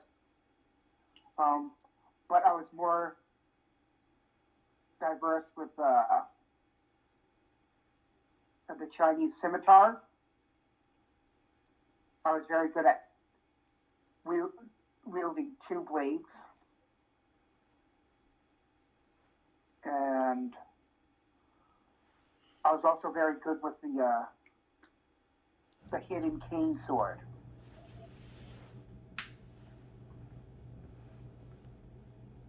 Are those similar to like samurai swords? What was that last? Is it similar to samurai swords? The katana is a samurai sword. Okay. A scimitar is more like the swords that you would see in the movie Aladdin. Mm-hmm. Using a Disney reference, even though that Disney sucks. Yeah. I have mixed feelings about that. Ben does too. Is that the samurai sword? Is that the connection to Ben? Like, I feel like he has a strong pull to the samurai sword. The samurai sword is more superior. Okay. Only because of the way it was made. Um, they used folded metal and then refined the blade, and they would do that like some of them were done 2,000 times, some of them 1,500. Okay. So it was a master sword would probably would cut through other swords like bamboo. Okay. Bruce, do you happen to know why I have such a pull to have swords? I don't even have Yeah, one. I'm curious what my Crystal's whole pull life is. I've had a pull to get swords. Mm-hmm. Well, you have a warrior aspect just like that. Mm-hmm. The reason why you're drawn to that is because of your cosmic DNA is rooted to just That as much makes as that. Do you feel it's something that's so deeply rooted in us that we can't help but each life like get pulled to different, like the more we awaken that deeper Yeah. DNA. Yes. Like I feel that you were a warrior too at one part of your life. I know I had a life where I was a Knights Templar, so Yeah. yeah. And your fascination for different swords and stuff like that came from around that time period. All swords, little, big, small. Mm-hmm. You even like the swords of the enemy. It's just something you were drawn to.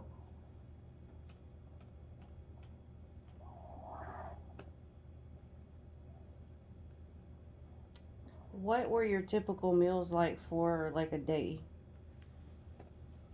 Well, we already covered breakfast. Yeah. Sometimes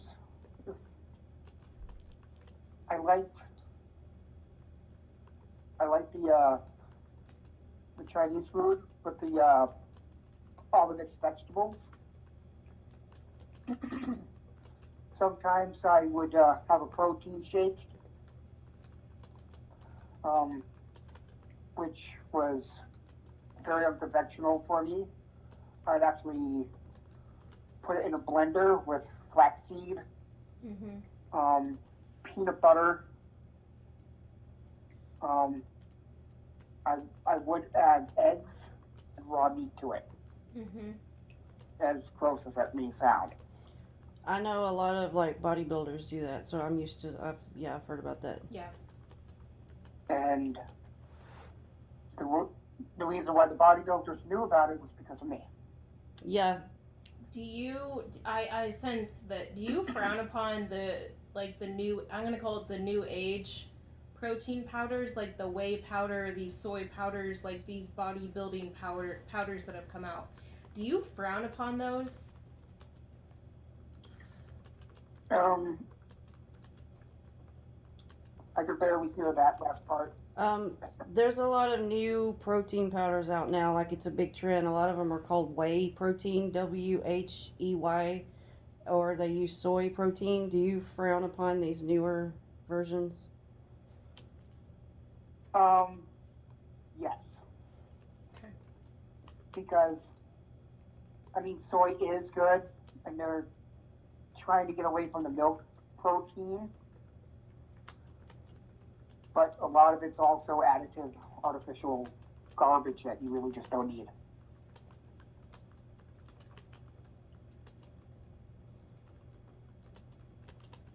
So. Like, you could probably get more nutrients and protein from just putting broccoli in a juicer. Yeah.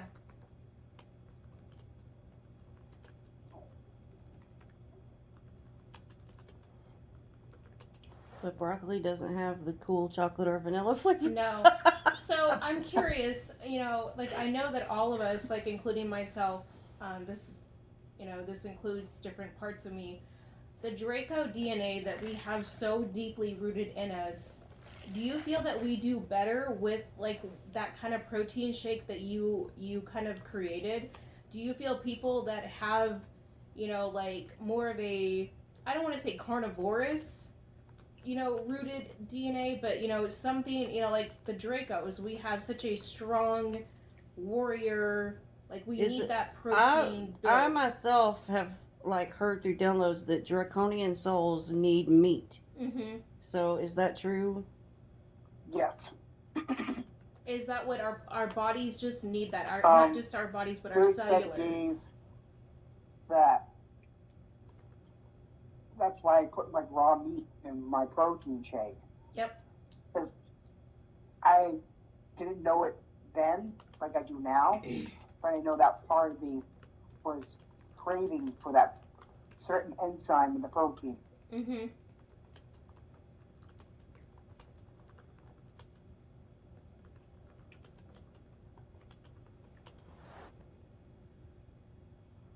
Hold on. Okay. I'm gonna go turn the light on. He's gonna turn something on. Oh. Yeah. Would you mind turning that one on? It feels so dark in here. He's so not used to being in a body.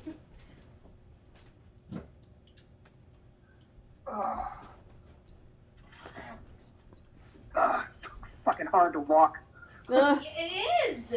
That's a totally different body than the last body you were used to. Oh my god. Okay. Hey, look. It's me again. Sorta.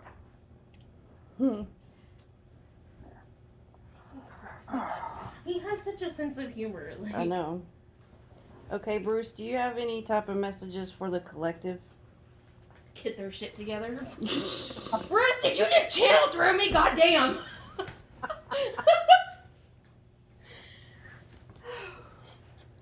Sorry, Bruce. What would be good to say?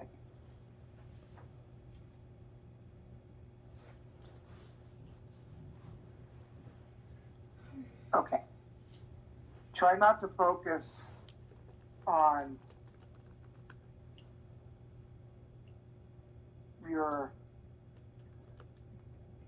the things that are in front of you, achieving your goals. because they're only there to distract you. If you keep your mind focused on your goal,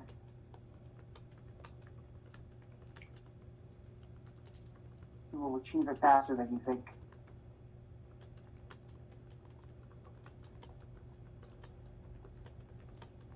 I have a question on this type of topic.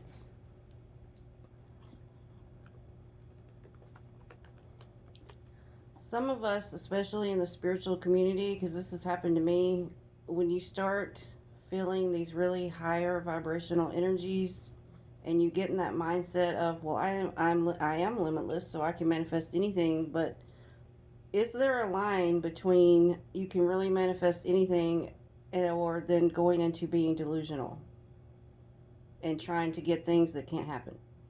And I feel like that follows the love and light movement. Because that's happened with me and Herman, for instance. And Herman has used this as kind of like a game to make me level up in ways, but it's also backfired badly. But with him coming back in a body, and like there's been times I get all this info that there's still a body of his alive somewhere and that he can get back into it, but then other times I hear him even say, I don't want to come back here. So it's like it creates all this confusion of, well, can I manifest him coming back or not? Mm-hmm.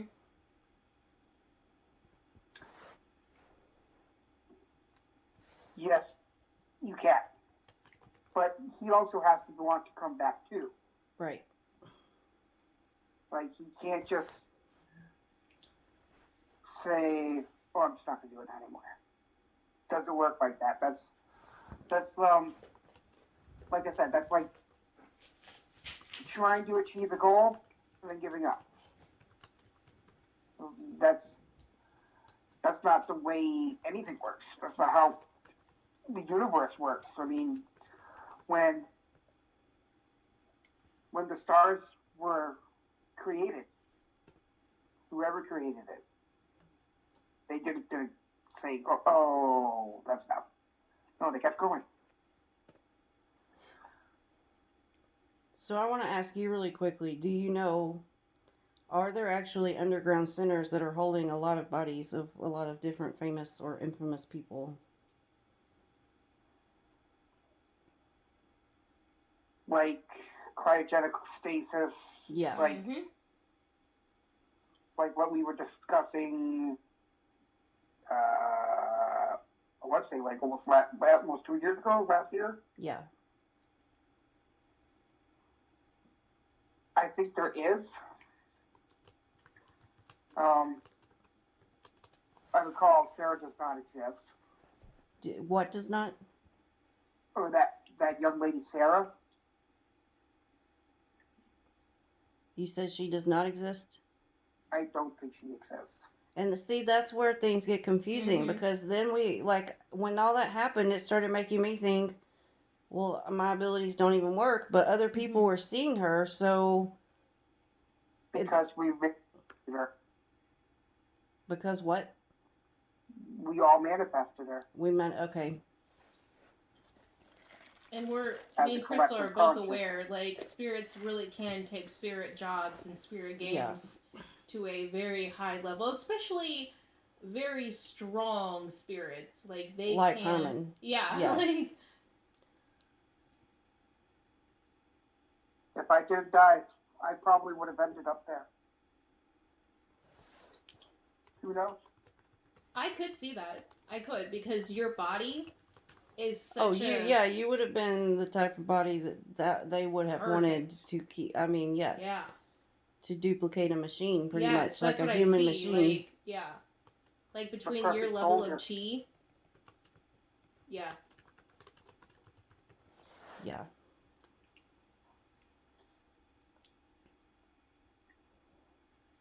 And like your mentality, like your dedication to almost perfecting your skills, I should say. Yeah.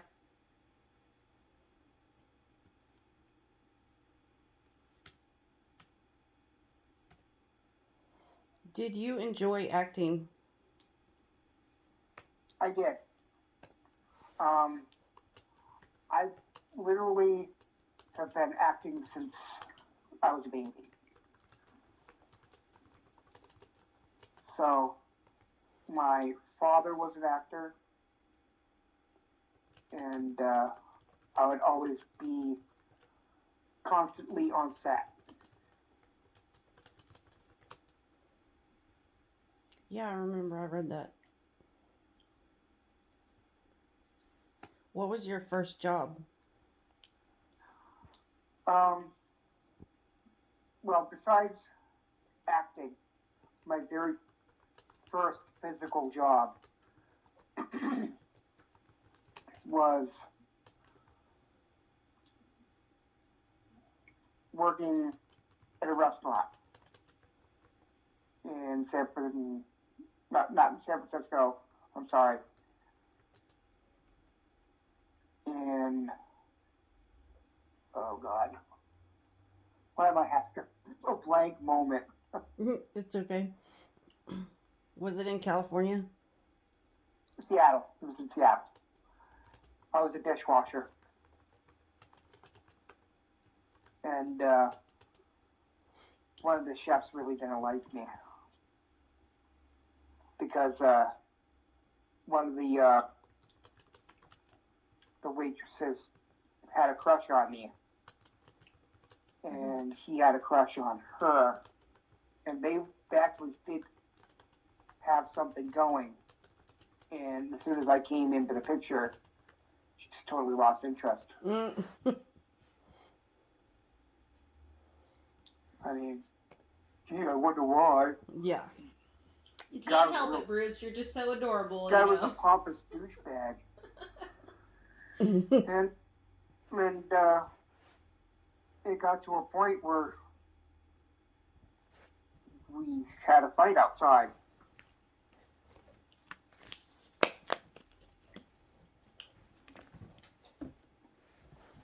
Always getting in fights, Bruce. Hey, I don't fight Choke. Choke fights me.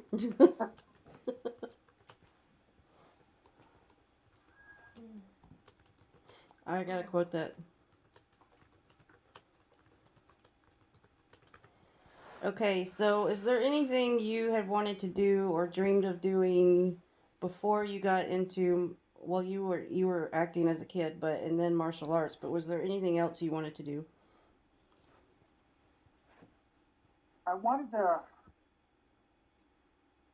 open up like a chain martial arts school.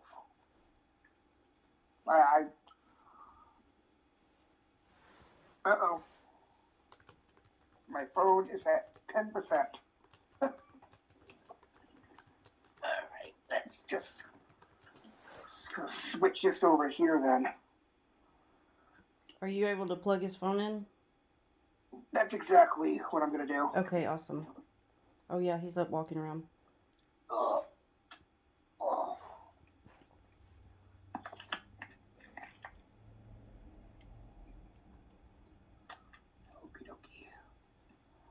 I swear Ben's face is even looking a little bit different to me. Mm-hmm. It's like the Bruce energy is coming through his face, and so it's like morphing two faces. Mm-hmm. And this is what I mean. Like, I don't think Ben understands, like, how strong his abilities are. Yeah, Ben can seriously channel. Mm-hmm. Even his eyes have the Bruce intensity in the eyes now. Do you want to see this? Oh my God. Yeah. Wow. It's like it's Ben, but it's not. Wow, that is crazy. Yeah. I've always, I felt it, through me, when I channel really deep. I've never seen it in someone else. So that's why I'm like, whoa. Yeah. It's just wild to see.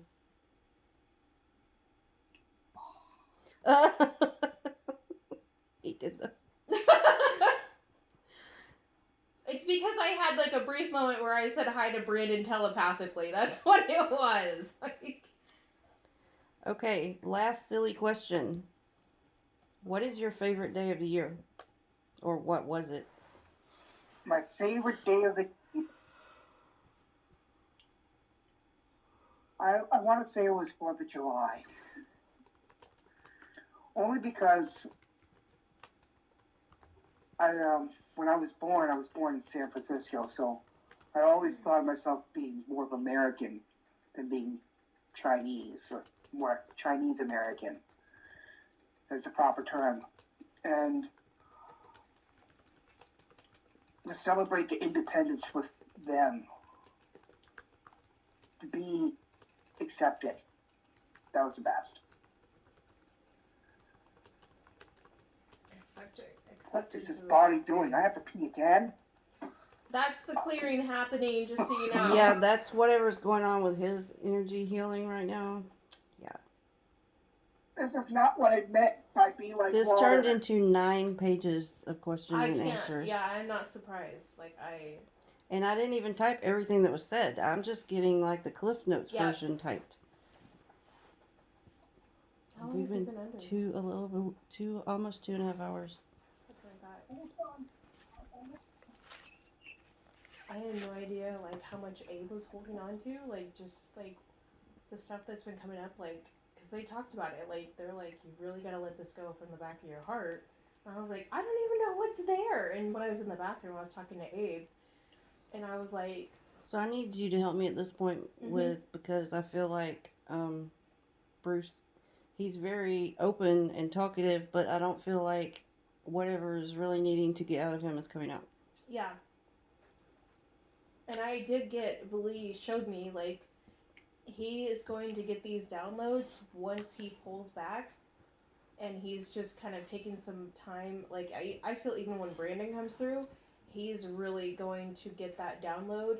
Like, something in him is busting open. And see, I don't know if I should even try to do Brendan at this point or do that later because it's already been so long. I know. Like, I don't really have questions for Brandon. I would need to do a little bit of research to come up with questions for him because I don't know anything about his life. All I know is that he did the one movie. That's it. Mm-hmm. I didn't know much about Bruce either. I had to... Like, I didn't even realize there was a connection between Brandon and, like, my aspect Abe, like, different parts of me. Like, I had no idea. I just know that inner teenager comes out and it's like, oh my god! And then I ran that in and it's like, oh, hey. Hey, how's it going? What is so interesting to me is with these different spirits we have now talked to a lot. Mm-hmm. It's like talking to them, our personalities match. I feel like if I had known him in life, yeah, I could easily talk to him. But then it's like when you think of how society is, though. Mm-hmm. If we had actually met in life, though, would I have been able to talk to him? Yeah. And this is why I feel like I connect with spirits so much better than I do humans because we have walls. Yeah. It's like would that societal bullshit programming have come in where it's like he's a celebrity, you're not, like, well, we have nothing to talk about, like, I don't know you. It might have been a lot different with him because he was already such a big studier of philosophy. Mm-hmm. So that's, opens the mind way more than someone else. Mm-hmm. Lucy, I hear you jingling. Get you. Do what? Starting to get used to the body. You can't keep it forever, so don't get too used to it. No. I've dealt with enough of this horse shit before. I don't know. It was kind of funny interacting with Janet and everyone upstairs. Oh, I bet. They know something's there, but they're kind of thrown out. I'm like, what should I do? What should I do? What should I do? Acting. Acting. Yes. I'm Ben, but I'm not really Ben. I went in to see Janet, and she's like, "Oh, hi," and I'm like, I'm like, "Don't worry, I'm almost done." She's like, "Oh, you sure?" I'm like, "Yeah." "You sure? You sure?" I'm like, "Yeah." So is it different when you're in spirit outside of the body? Do you like take Ben's room for instance? Do you see everything in his room in spirit the way you see it once you're in his body? That's a good question. It's a little bit more different. like sometimes it goes into color and sometimes it doesn't go into color. Sometimes it's depending on the energy in the room, things are like blurry or. Oh, okay. Okay. So you may not always see every little object. No, Or- I didn't notice that he's got a Jim Morrison poster, which is damn cool, and the LA Woman's record right over it. Okay, so The this bedroom. is Because I learned that with Herman, like, especially when I did the Philadelphia trip, which was right in the beginning of, like, things exploding for me about him. It seemed like he remembered old Philly, so when I got there and he would look through me, it was like a shock, like, whoa, everything's so different than what I expected. So I have a question. He's got a cool room. I know There's how spirits can see things, you know, like they can see oppositional energies, they can see, you know, entities, etc. But my question is, like, because there's times where my guys and even Herman will pull me and have me, like, look through my own eyes. What are you seeing? It's like they don't see things at times, because sometimes we have spirits or entities get in the house and they'll literally hide in the walls and shit. And I'll get so angry because I'm like, first of all, why is it even in my house? Second of all, how are you guys not seeing this? So that's why I wanted to ask this, because I wasn't sure. We don't always see everything. Okay. Kind of like being an empath doesn't always see 100%. There's always something held back. Yeah. So that would makes be sense. That's the focal point. So does it have to do with the abilities in your soul too? You can only see what your abilities allow you to see. Correct. Okay. So that's why it's so important to work on abilities in body and even when you're in spirit, to keep working on abilities, because the more abilities that you have, the stronger they are, the more you can see what's actually going on. Okay. Is this why, I mean, and I know Ben has had this trouble, there are spirits, and even times like when, you know, some of our guides drop into a lower place, they are so triggered by my light when certain parts of me are coming forward, like certain aspects are coming forward, because my light gets a lot brighter. Is it because, you know, I mean, is it an energy thing? Like, can you give any insight?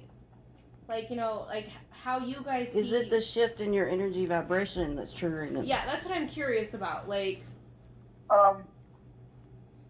yes, you're because you're having more go through you. okay. You radiate more. Yep.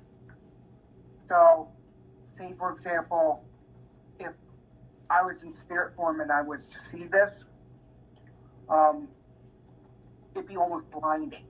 Yeah, that's what I hear. Like, Athena, you're blinding us. And I'm like, too bad. Like, Too bad it's so sad. I do get like that. I won't lie. So, Bruce, I know you've been in my house, but did you know, like you were here earlier today, but did you know what I physically look like before looking through Ben's eyes?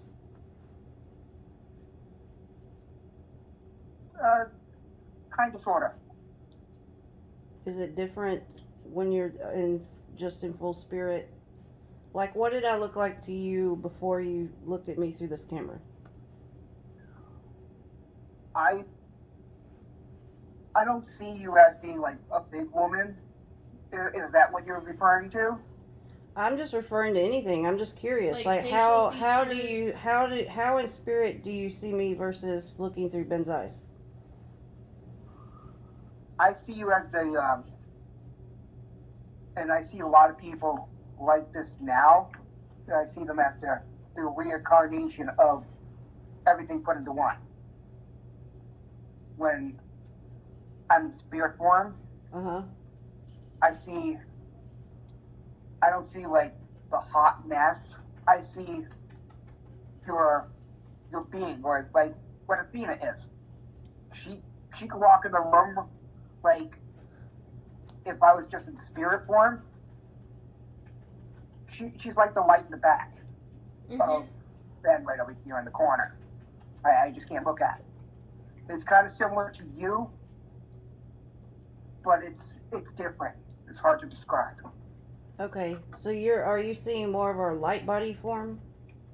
Yes. Okay. See, and Because, that's yeah, what I've I been think. curious what Herman sees. Like, I'm like, does he see me, my everyday self, or is he seeing energy? Like, I didn't know. We tend to see more energy. That makes sense. We can see more like the actual form, but it's like trying to cover your body with rice paper. You only see like the shadow part. Yeah. That's really interesting. Like, it helps us to know. Yeah. Because I forget, and sometimes I think all the spirits just see everything we see. So then, like, when things go wrong, I get mad because I'm like, why didn't you fucking see it? Yeah. Well, now, now I have some perspective as to you guys are seeing different things than we see. Oh, yeah. Because I literally thought, especially the stronger spirits like you, Herman, like master spirits, I thought, well, you guys should see everything. You should know everything going on, right? You're a master spirit. You should know everything. And I'm not gonna lie, like it might be my smoke floating through. Is it smoke?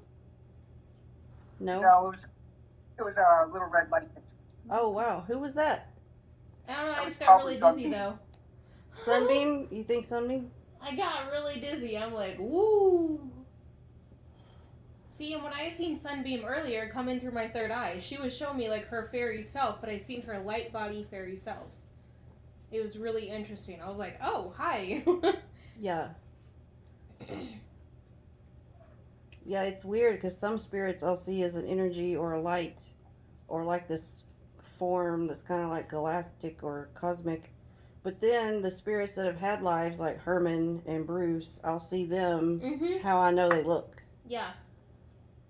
Do you guys do that on purpose or is that just how I see? Both. Both? Both. Well, I know with Herman some of it's on purpose because he'll change his suits and so I know he does that on purpose because I didn't make up what I'm seeing. Yeah, sometimes I wear what people call the banana suit. The banana suit? All yellow with the 2 black stripes. Or sometimes I'll dress in my traditional button-up. Okay. Martial arts.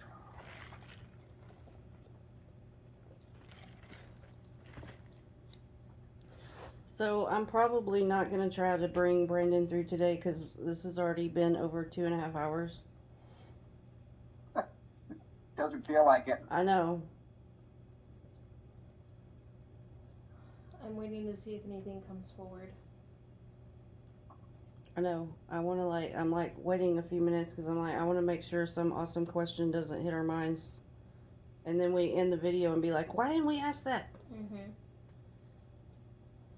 Ah! Oh, Brucey, you're getting called out. Bruce. I need to know, have you accessed your records recently and really went through past lives that were on other planets to make sure that you have cleared, not karma, but cleared soul pain that you've been carrying from those lives? Does that make sense to you? Yes. Okay. And yes, I have. Okay. And has some things recently come up with that? Like some emotions that you are trying to work through? Yes. Okay. And I know you...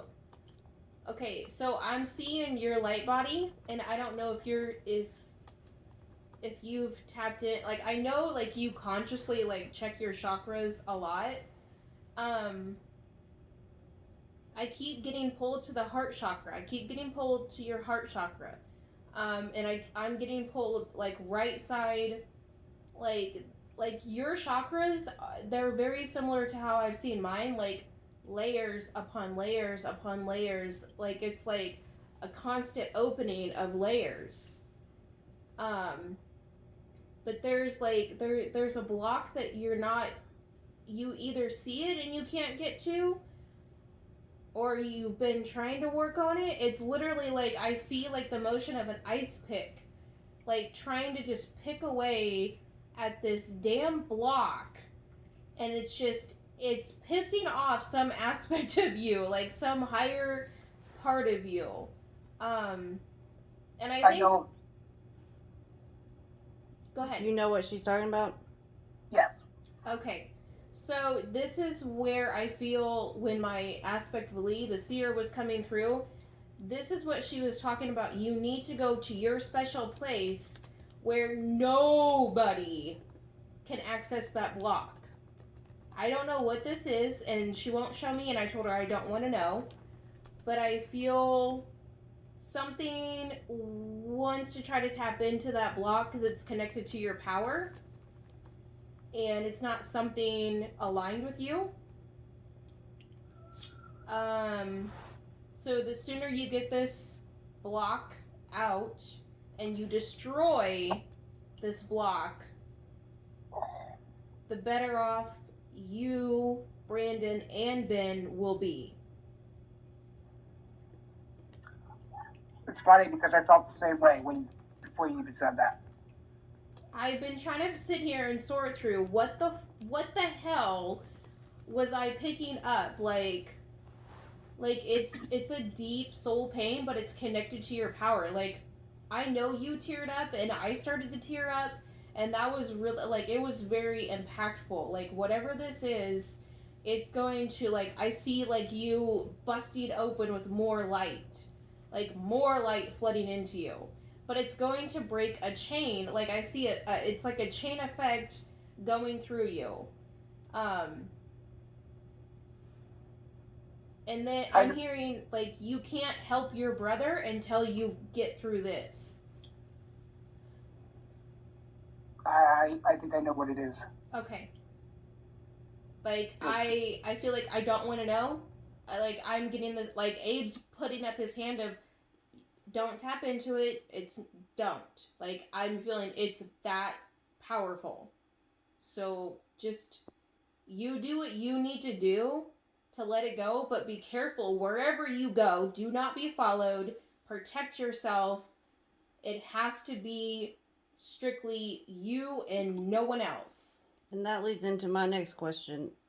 Are you being watched by any humans or spirits still?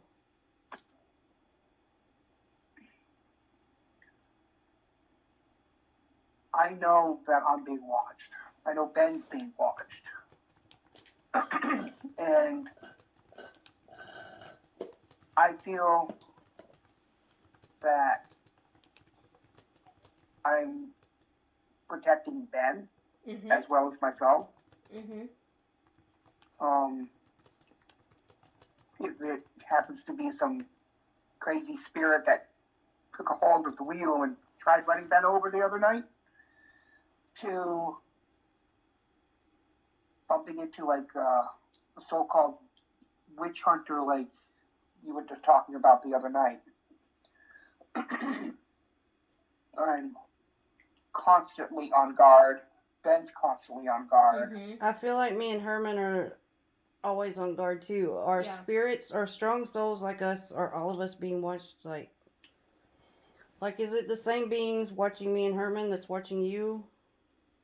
I have a feeling they are. Do you know what they are?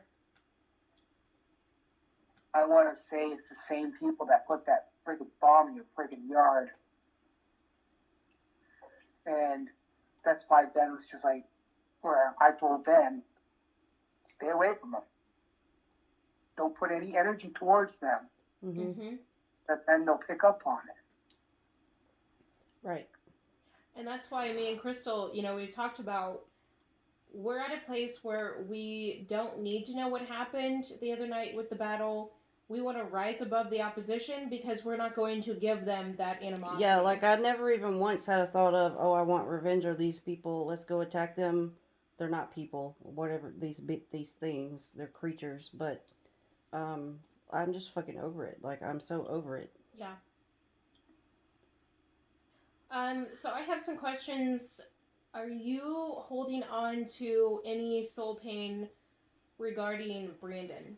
This is something else for your healing that's coming up.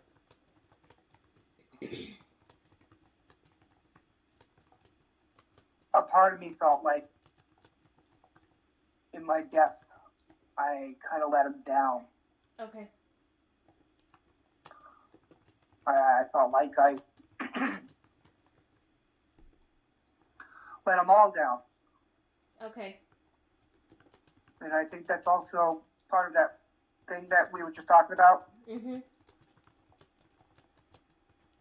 And that thing that we're talking about is that I need to work with is skill. Mm-hmm. And you gotta release it. Yeah, I have a feeling like it's so much, but you've integrated, like you've intertwined your power with that guilt, and it's literally like it's like a piece of your shadow, your demon, and there is something that feels. I don't like to use the word knows. Feels it can tap into that piece and utilize it for the wrong reasons. That's why I won't even suggest turning it into a crystal because I don't want anything feeding off of this. You literally need to dispel it. It needs to be blasted with the strongest love that you have. Like it, I don't know how, like you need to connect with your highest self on this. You know how to get rid of it the proper way. I think a lot of it too is just remembering that regardless of how it happens, yeah, these people, like the triad people, they're all about power and want everyone to bow down to them, and if you don't, then we'll just kill you. But at the same time, they can't succeed in it unless it's your time to go anyway. Mm-hmm. If it's your time, it was going to happen regardless. It could have been them, a car wreck, wouldn't matter. If when your soul contract on Earth is done, you're done. So holding on to guilt about that is it's pointless. It's only messing with yourself because it's going to happen regardless. Okay, another message for not only Brandon, but your brother that is kind of in the background. I'm getting advised to pass on.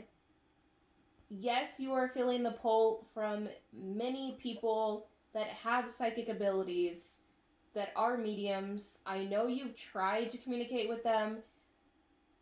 You need to be careful with who is pulling you. Yeah, just don't answer him. Herman ignores so many people, like he will not even answer them. I'm really stressing this to Brandon because you carry so much emotional pain, and they, like Brandon, if you went to the wrong human and they took on that emotional pain on accident, you're going to carry more guilt. I know that you're carrying some guilt from doing this because you thought you were, doing the right thing. And some are doing it for the wrong reasons. And I'm saying this because you are soul family. I feel like Abe is coming through so strong right now. Like, Abe is saying, you are a soul brother to me. It is my responsibility to remind you to be conscious of the energies that you are connecting with. Be conscious of who is pulling at you. Be conscious of those cords. Be conscious of our past contracts, our past vows, our past oaths. He really wants you to tap into that, Brandon. And you, Bruce, I really feel like you need to kind of show them, especially, the other guides within Ben's circle, show them how to access their records and look for these oaths, look for these vows, look for everything that could be pulling them back to the past and pulling them down because it's going to get used against them. That is a direct message from Abe. And I feel like Brandon, like a relief just came over him. Like, so really, I really have to stress that. Because I know it's also very good for Ben to know too. Yes. Because especially with a lot of these oaths that only men have taken, like Shaolin oaths, Masonry, Freemasonry, a lot of these not religious but spiritual based oaths, and a lot of them are good oaths, like, you know, the moral standards and how to treat people. However, the oath itself can work against you because it's still attached in like the cellular DNA, the galactic DNA, so it can also pull you to past timelines, and it can pull you, say you have a fellow monk or a brother from that timeline, and now they want help from you now, but if it's not aligned with your highest self in the now, let it go.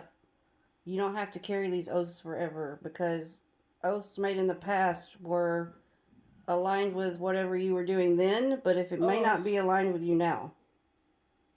I just burped so deep on that one. Yeah. That comes a lot in these sessions with working with a lot of people, vows and oaths from past lives, because the vow or the oath may be made in very good intentions at the time, but it doesn't mean it stays aligned with your highest self. Yeah.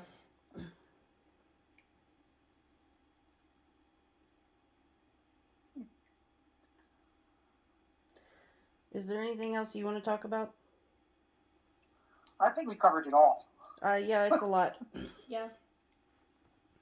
I don't know if you heard, I have 9 pages of questions and answers from the session.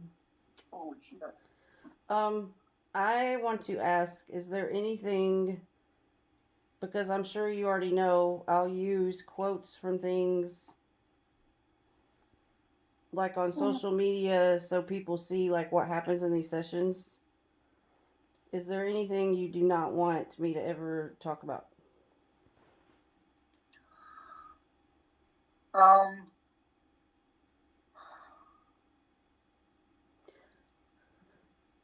Or do you want to look over it with Ben once he gets the whole paper and see what I have, and then you can have him tell me, like, don't ever post about blah blah blah.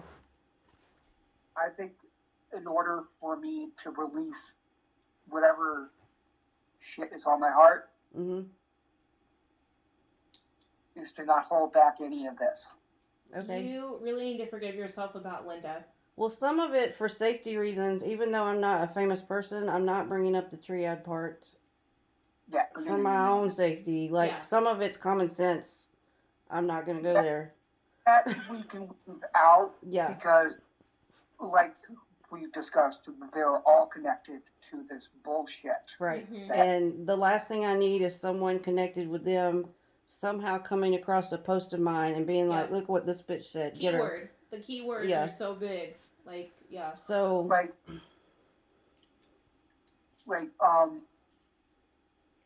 It's bad enough that we have, like, some weird energy beings trying to, like, hurt us.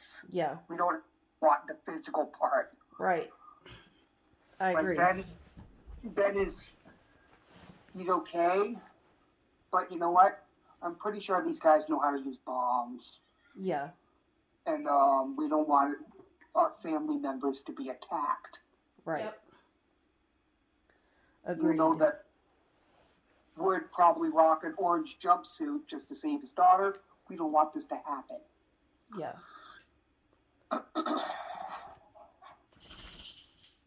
Will you please reassure Brandon that you do want to work with him?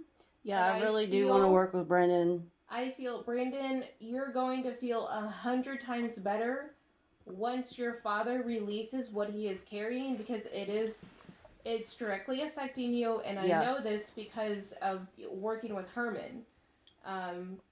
You know, I was Herman's bloodline daughter in my last life, and, you know, other lifetimes, you know, we're interconnected, but just trust that this not guilt, you're just carrying heavy emotions, but that's because you inherited those emotions from your father. And once you release it, Bruce, and you heal it, you're gonna see a change. That's gonna affect Brendan. Yes, you're gonna see a big change in him, and you're even gonna see a change in your brother because you're carrying guilt for your own brother, and you don't have to do that anymore. But that's all I really have as far as like my final statement. So, Okay. before I count Ben out, I'm going to have you get back in the bed. I think it was the bed he was in. I'm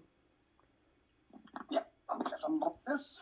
I want his body just to be laying down comfortably before he wakes back up. Oh, my God. Oh, God. Man needs to exercise more.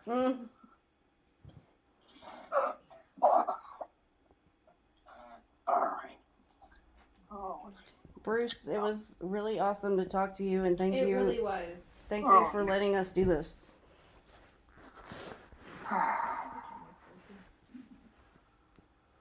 Okay, at this time, Bruce, I'm going to ask your consciousness to recede out of Ben's body. Recede out of his body. And I'm calling back in all the consciousness of Ben. I'm calling Ben back into your body. Fully integrate back into your body. We are leaving the beach. I'm going to count you awake. 1, you are back in your body, feeling your body. 2, slowly start wiggling your fingers and toes, blinking your eyes. 3, moving your body a little bit more, slowly waking up. 4, moving your arms and legs and opening your eyes. 5, you are awake.